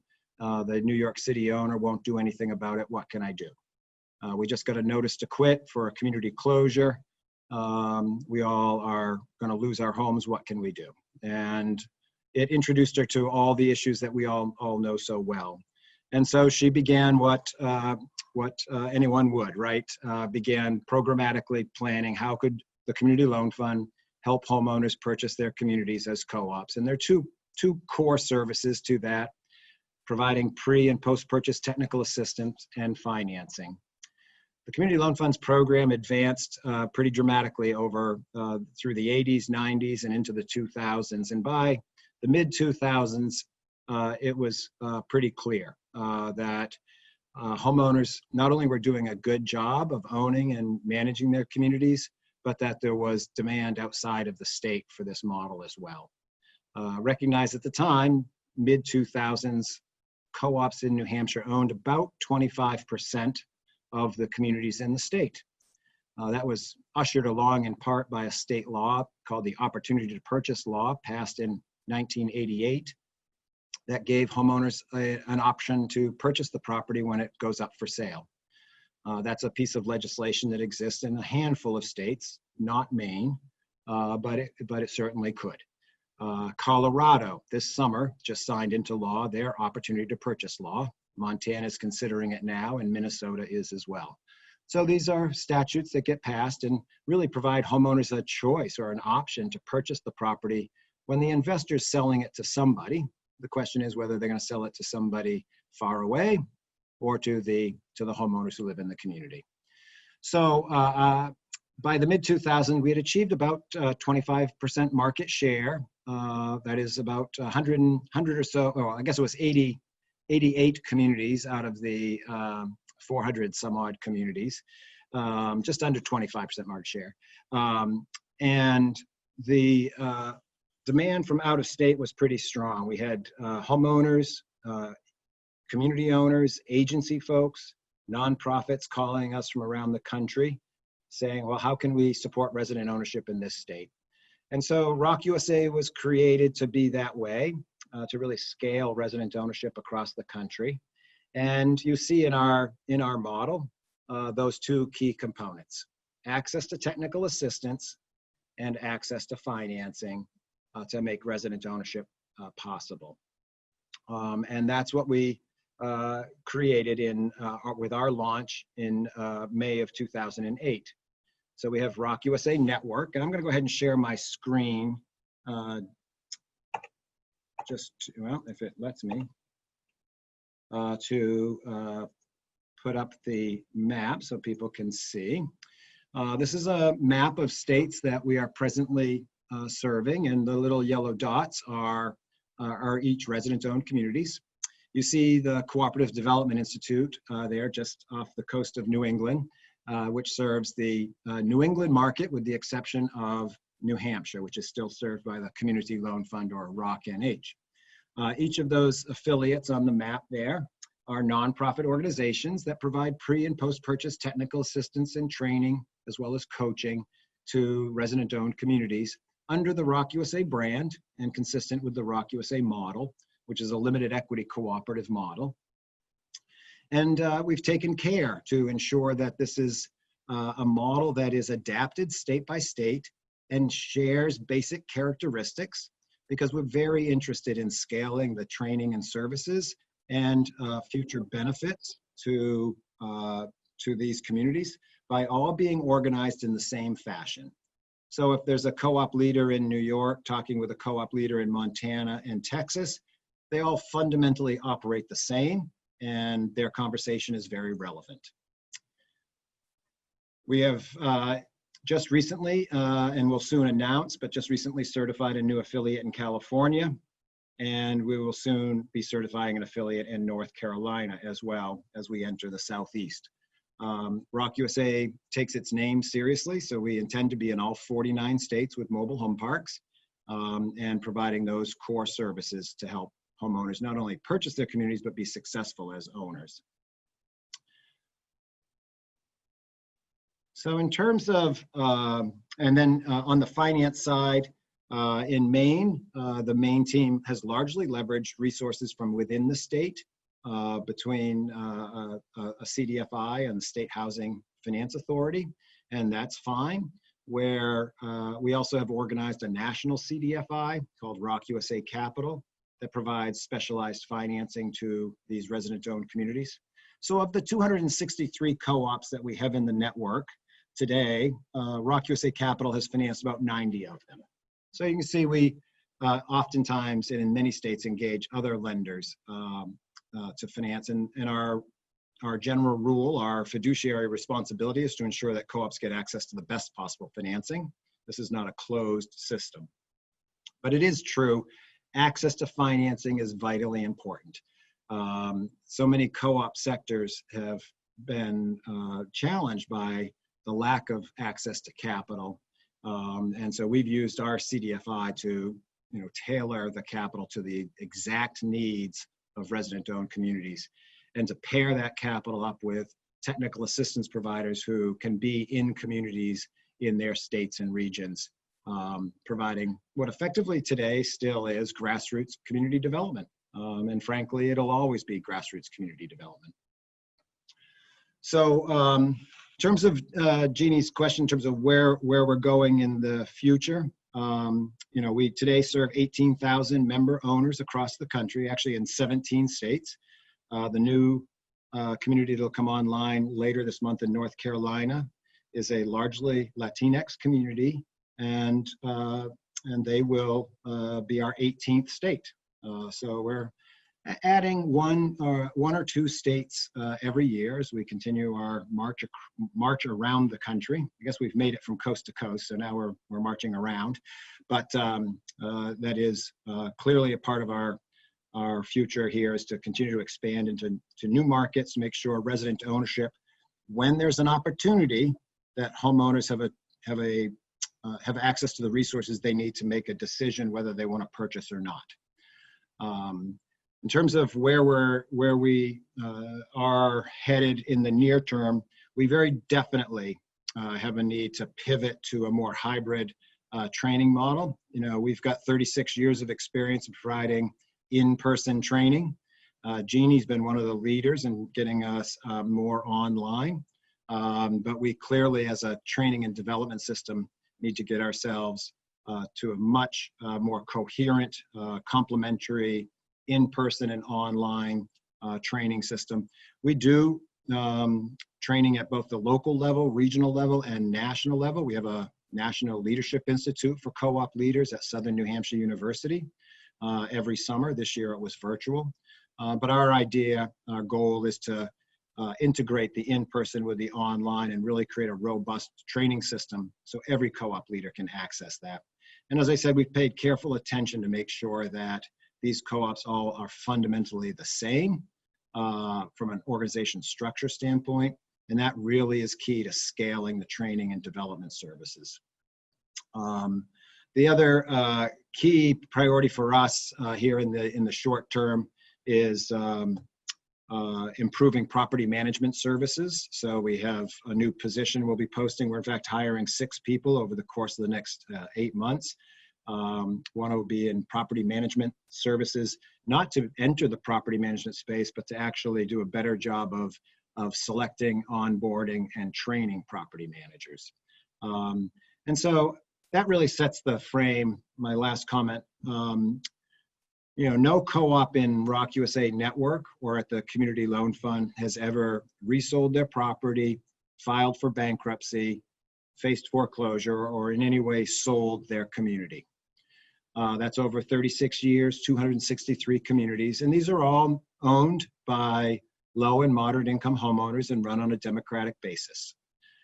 There's obviously tremendous strength within these communities. Co-op leaders, some of whom you've heard from, that show up at board meetings and committee meetings and membership meetings and really demonstrate their capacity, their commitment time and time again. And our responsibility is to stand shoulder to shoulder with them.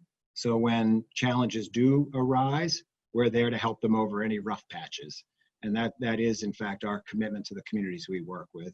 And as Thane knows, having worked with a serious rough patch, you know, we're pretty determined to stand shoulder to shoulder with communities and help them through that. And that I think, you know, is how we'll continue to build out here and be supportive of an ever-increasing number of co-ops around the country.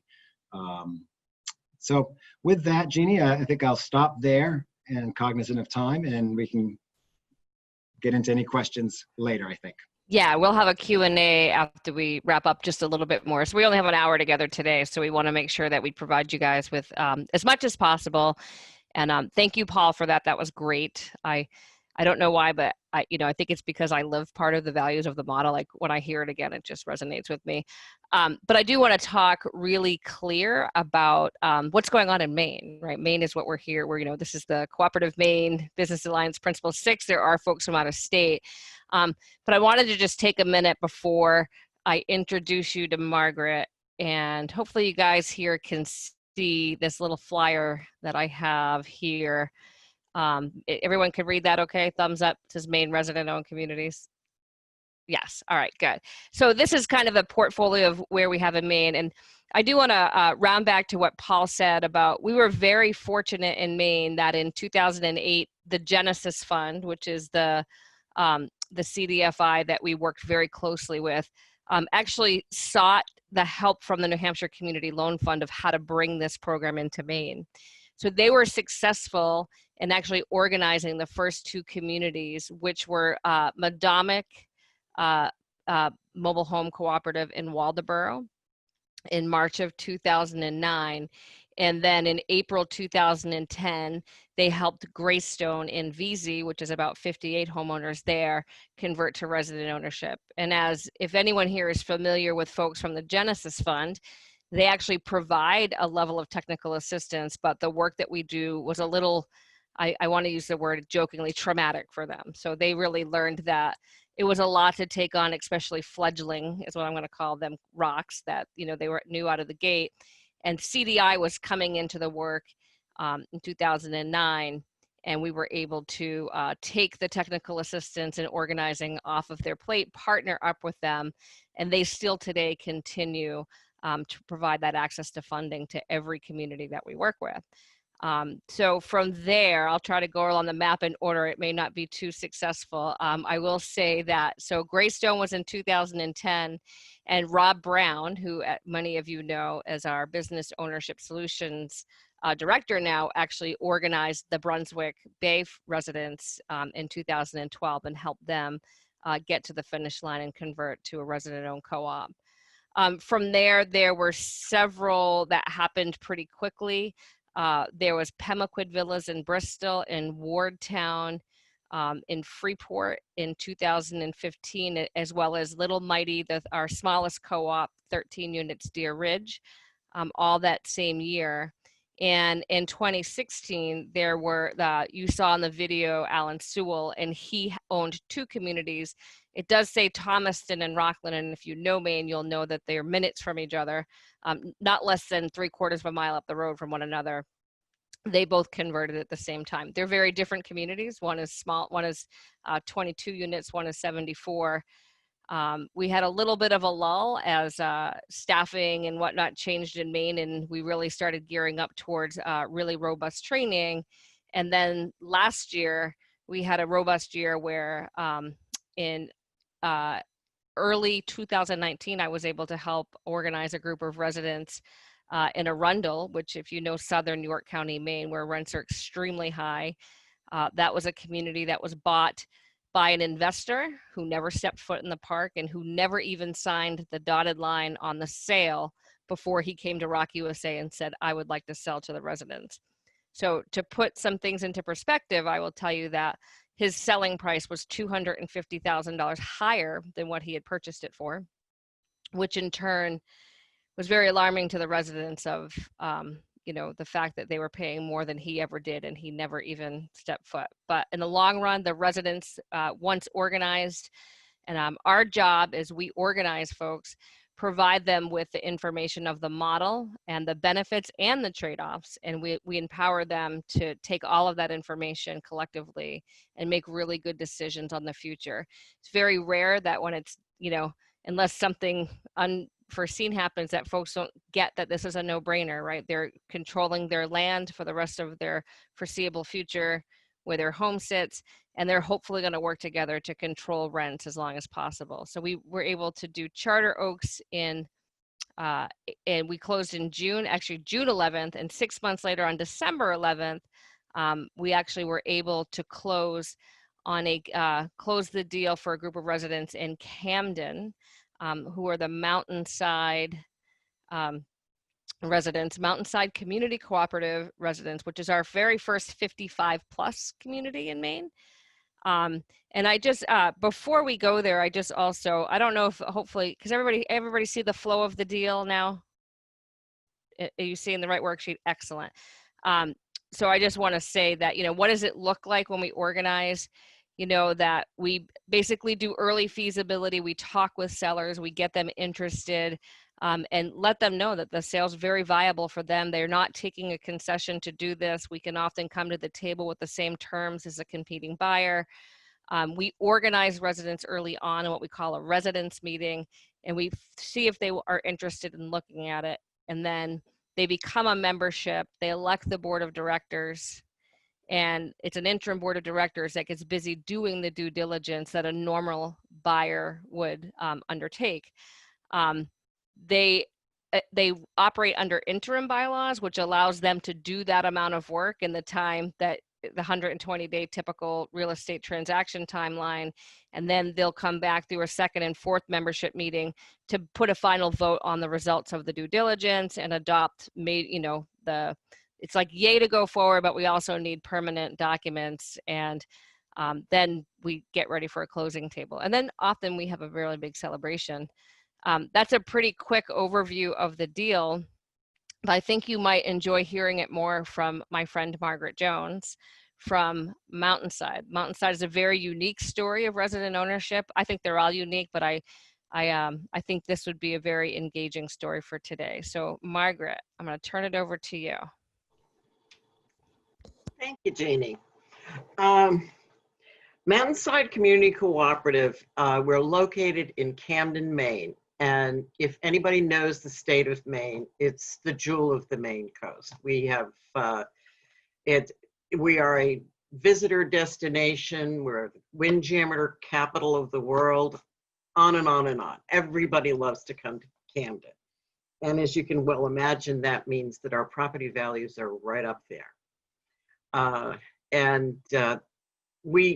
Mountainside Community is located, we're tucked right in under the mountain, and we go in one direction and we're down at the harbor, we go in the other direction and we're up at the lake. It's kind of a magic place to be.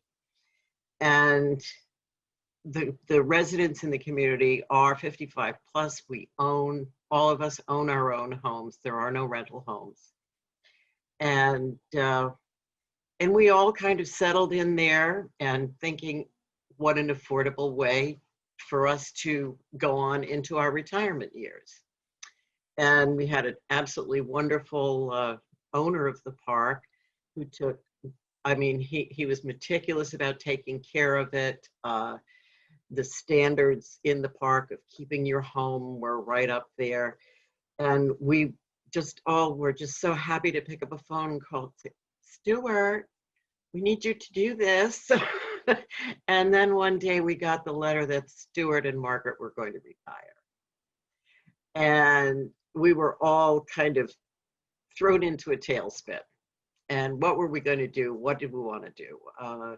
There were options of property is at a premium in Camden, and the likelihood of the park being bought up and either removed as a park or turned into something else was strong. But fortunately, Stuart was aware of Rock, and he actually paved the way for us with them and brought them in. And everybody was a little apprehensive about, you know, who are these people and what's going on. And as we went through the process, we had excellent guidance. They were able to get funding that, you know, we could never have done. They had insight into things that we probably never would have thought of if we had been able to do it ourselves.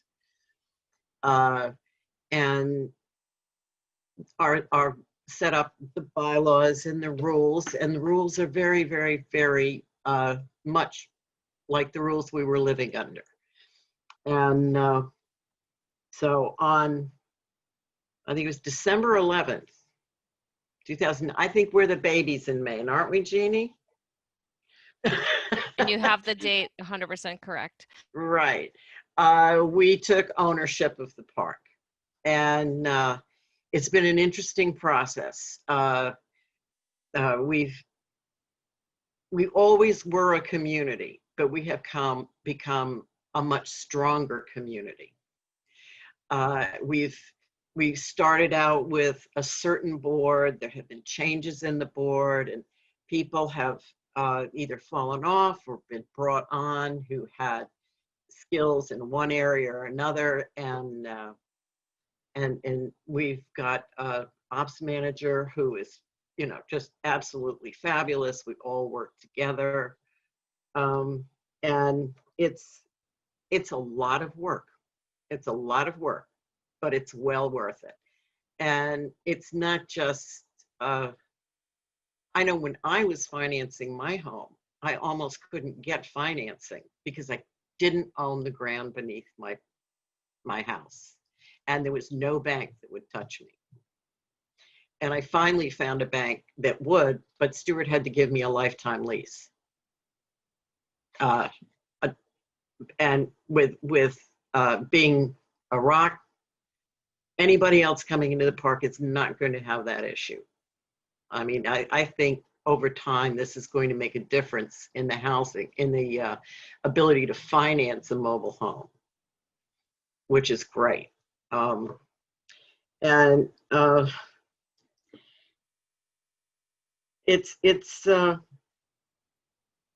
mean, we all love living there, and we are so grateful for Jeannie and Rock for the great guidance they've given us, while at the same time handing it back to us.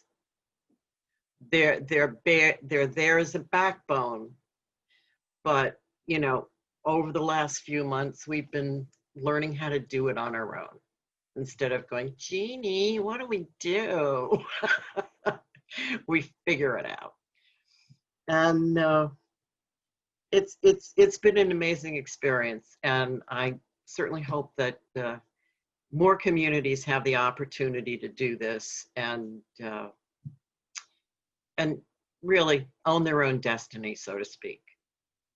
It's really good. That's my outlook on it. But we also have our treasurer here and the head of our social wellness committee. And you might like to hear their insight. And that would be Phil and Ann Amoroso. Can you key them in, Jeannie? Yeah, I think he just needs to come off of mute, Phil, if you could. Yep. Can you hear me? Hey. Yeah, we can hear you. As Margaret said, I'm Phil Amoroso. I'm the treasurer of the board, and I also serve on the Rules Enforcement Committee and Finance Committee. My wife, Ann, is the chairperson of the Social Wellness Committee. Just to give you a little background, Ann and I are both from Maine, but we raised from Portland, Maine, actually. But we raised our children in Camden. We have 5 kids, and once they grew up, and I retired from my first career, we moved out of the area. We even spent 6 years in upstate New York, which was an experience. We decided to come back, and because we missed Maine, and lived in southern Maine for a while, and we really decided we really wanted to get back to Maine, to Camden. Camden being a very popular place, a very beautiful place. I'm not sure that we could have afforded to come back here, except that we found this park. We bought a manufactured home, had it put on a lot, and as Margaret said, we really loved the former manager, the owner, who had been here over 30 years, and we would have been happy if he stayed here forever, to be honest with you. But when we found out he was retiring, we got kind of nervous because basically the things I was concerned about, we were concerned about, was would our rent go up? Would we have to move? Would somebody decide to pull the homes out of here and maybe put in condos or something like that? And the other thing I was concerned about was a 55 plus. We have 5 kids and 9 grandkids, but we want to live in a 55 plus community. I guess because we're tired, but anyway. So we moved back to the area. We were very happy here, as I said, with Stuart. When we found out he was selling it, and that he was willing to sell it as a co-op, Jeannie came in, explained that whole process, and we decided that was the best way to go. It was much better than taking a gamble of somebody buying the park and maybe doubling our rent, or, like I say, kicking us out to put something else in here. I wasn't sure how it would work out, to be honest with you, but it's worked out great. The rent initially we had raised the rent very little, but it was something that we did as a community because in fact, we even gave everybody 3 budgets to choose from, depending on what they wanted included. So we took the budget everybody was most happy with, and hopefully we won't have to raise it for a long time. The other thing, we have control over the 55 plus because it's going to take the whole community voting if they ever wanted to change that, and I certainly don't foresee that. As far as being treasurer, it is very busy, but I've enjoyed the work and meeting people. I think I know most people in the park now. People that I used to just wave to, now I actually know them. That's been a big difference. And I think an important part of what we have here is the committees. They really get a lot of the work done, like the maintenance committee in particular is very busy. And there are other committees that meet less often, but they're a vital part of the community too. Great. And as I said, Ann is the head of the Social Wellness Committee. I guess You want to say anything about that? Yes. Just to let you guys know, we have about 30 seconds left to wrap Yeah. this up before we want to. Jeannie, can Go I for add it. one thing? Sure. I would like to add one thing, just to let everybody know how important this is. Yesterday, I actually received a phone call where it was a broker in Arizona who's looking to buy up trailer parks. And one of the ones he wanted to buy up was Mountainside. This program is very important. I'm sorry if I took that No, last. thank you. And you want to say a couple of things about the social committee work and how that's engaged, right? Yeah. Unfortunately, due to COVID, we haven't been able to meet as we used to do on a monthly basis in that home, but we try to keep in touch with everybody. And I also started a Bountiful Harvest sharing table where Knox County Gleaners goes into farms, gets the leftover produce. They bring it to me once a week, and I set it out in the garage for anyone in the community to come and take. So that's been a big benefit to a lot of people who didn't have access to fresh produce at a low cost. This is nothing, so they just have to come and get it. That's been Excellent. a huge selling point. Yeah, I was going to add, like, it's not like there was a pandemic during your first year as a rock or anything, so it hasn't been all that challenging to how to convert to virtual meetings. But I mean, they are definitely a prime example. And I could go on all day and talk about their story. They're just so awesome to work with and talk to. But I do want to get back to a couple of points because I promised you guys two things. One was a Q&A session, and two, I talked about being hopeful that the 36 participants on this call today and anybody who watches it in the future really understands what Margaret just said very clearly, and that is that we need advocates in the state, and we need folks to understand the importance of this work, because I'm sure how many folks here know somebody outside of a rock that might live in a manufactured housing community in Maine or wherever, or you might know people that even own manufactured housing communities. I believe fully, I do this work on the ground. Paul may be a little more diplomatic than myself, but I will tell you this, that is a very risky situation right now for those that are living in privately owned manufactured housing parks, because there are numerous investors that are scouring the country. MH is the next hot thing in the real estate world. It's, if you could Google it today and you would see that they're seeing that there's money to be made because there's a rent gap. And if you think about metropolitan Maine and you think about the areas in Maine where the rents are skyrocketing, they want to buy manufactured housing parks with the intent to make, that's how their financial statement works, right? Increased revenues means increased value. And what we're seeing is folks that don't live in the state, like Margaret mentioned. I do want to add that the person who was entertaining the seller of Mountainside, or the previous park owner, was the same guy who purchased the Arundel community and turned it back to the residents. And he had a suspicion that he wasn't for real. They call themselves park owners. So they are heatedly scouring, messaging communities saying, we want to buy your park. We love it. We're park owners. We're going to take care of it. Offering top dollar. When I say top dollar, I can't even begin to tell you how lucky that Mountainside purchased last year, because they're seeing value. I guess it's the economy, the way things are shifting.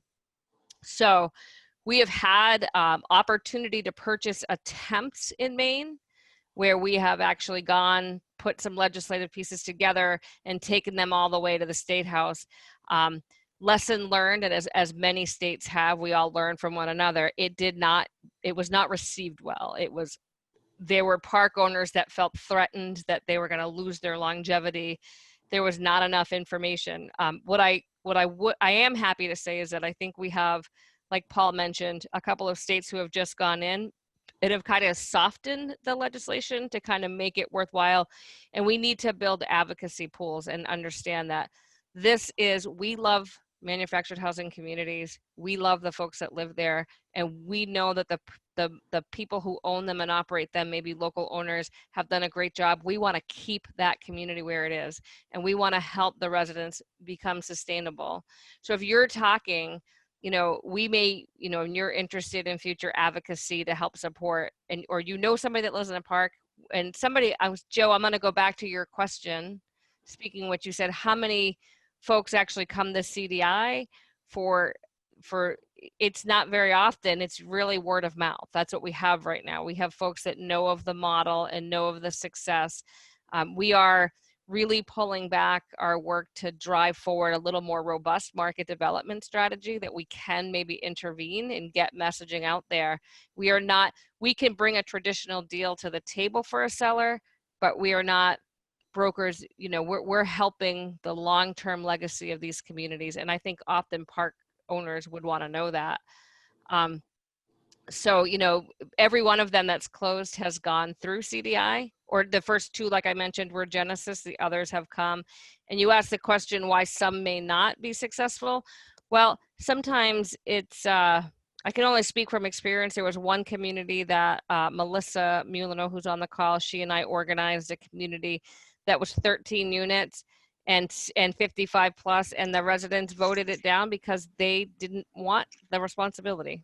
And it was, you know, the good news is we made a relationship with a person who owns 17 manufactured housing communities in Maine.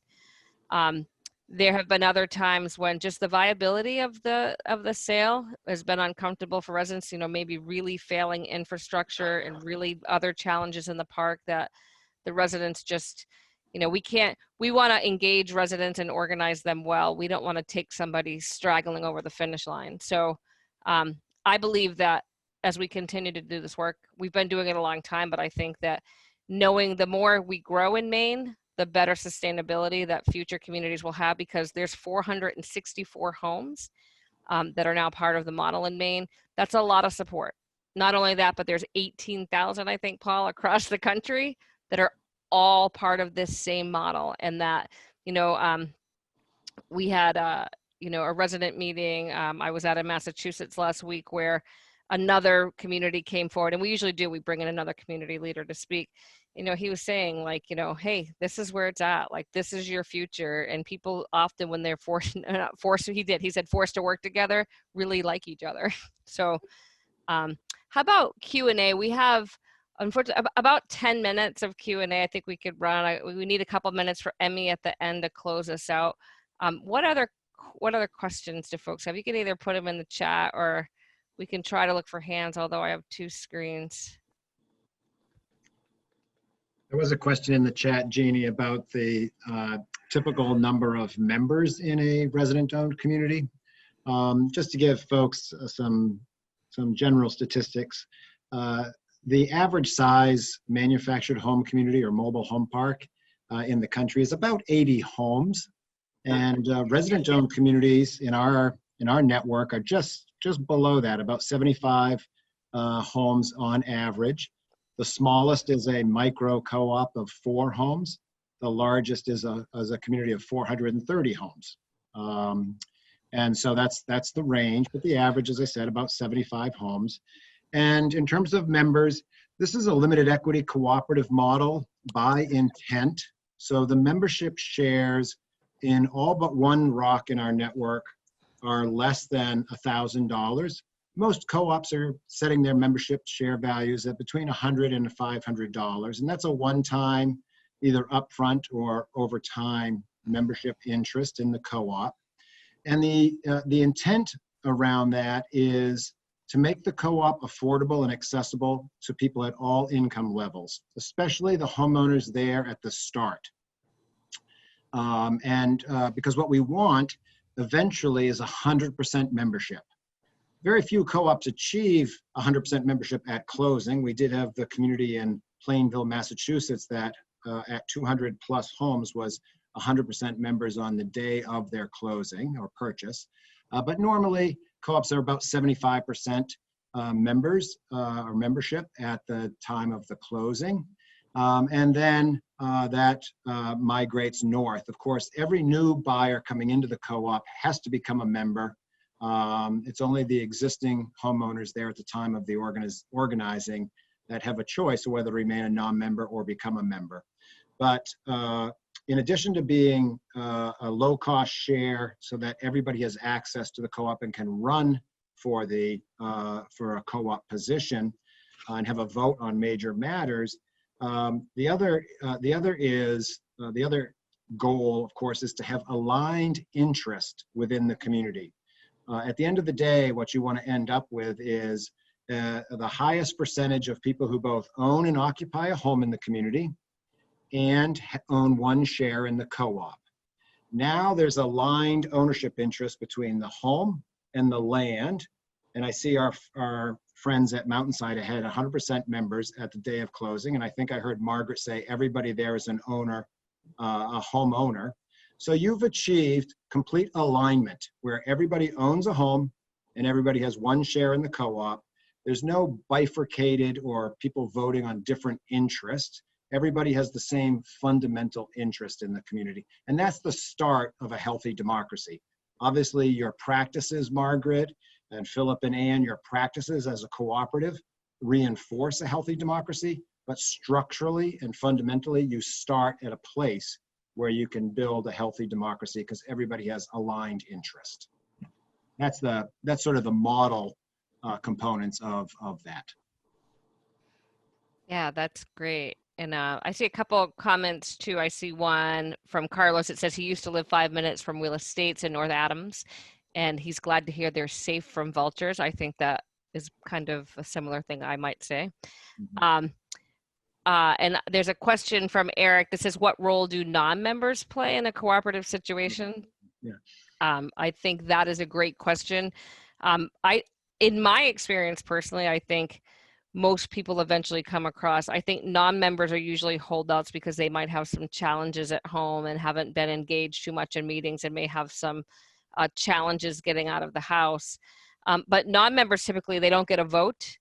They still live, basically as tenants. I mean, there's still a manufactured housing community in a sense.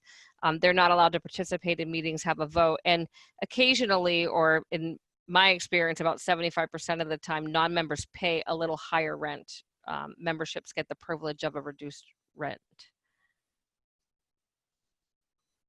So let's see. So it's about 3:56. I think it's really good timing. I just want to add one thing because I think we could talk all day about the vultures and we could talk all day about investors, but I want to leave people with one really good note as you pursue talking with people that you know that might live or know folks that own manufactured housing, is that they are not the enemy. The enemy is not the park sellers. We want to build relationships with park sellers. We want to, we want to help them make a good decision for as they exit, as they retire, as Stuart did. And we have the experience and the opportunity to do that. So, we look for communities that are viable, meaning that, they're beautiful. We look for owner occupied manufactured housing communities. There are a couple of park owners in Maine that have called me and all of their homes are rentals. Well, that doesn't really speak to the resident ownership model unless he was willing to, help give those folks an opportunity to own the asset. But I believe with 600 manufactured housing communities in Maine and the average one being about 75 units, you do the math about how many homes we could lose in our affordable housing nature if those parks were to start being, one, unaffordable, and two, risk of closure. So I mean, that's a lot of low to moderate income folks back into the system where we already have a housing crisis. So just remember that we love these communities. We want to keep them viable and sustainable. And our team is a phone call away. There's a ton of information out there we'd love to share with you after the session today. And if you ever just want to know more, please feel free to reach out to me at any time. So Emmy, I'm going to turn it back over to you. Yeah, thank you so much, Jeannie and Paul. It's really great to have you put this at the forefront of our minds and maybe create more advocates around this important model and preserving affordable housing in Maine. I would also encourage you to participate in tomorrow's and Friday's sessions. Tomorrow, we're gonna do a deep dive into or beyond equity and inclusion. We have two really, really strong and valuable workshops tomorrow. So I encourage you to participate in those. And thank you so much, everybody, for being here today. It's been a great day of learning. Thank you, Thane, Joe, Molly, Doug, Jeannie, and Paul. Thank you so much, everybody. And thank you, Catherine, for doing our tech support today.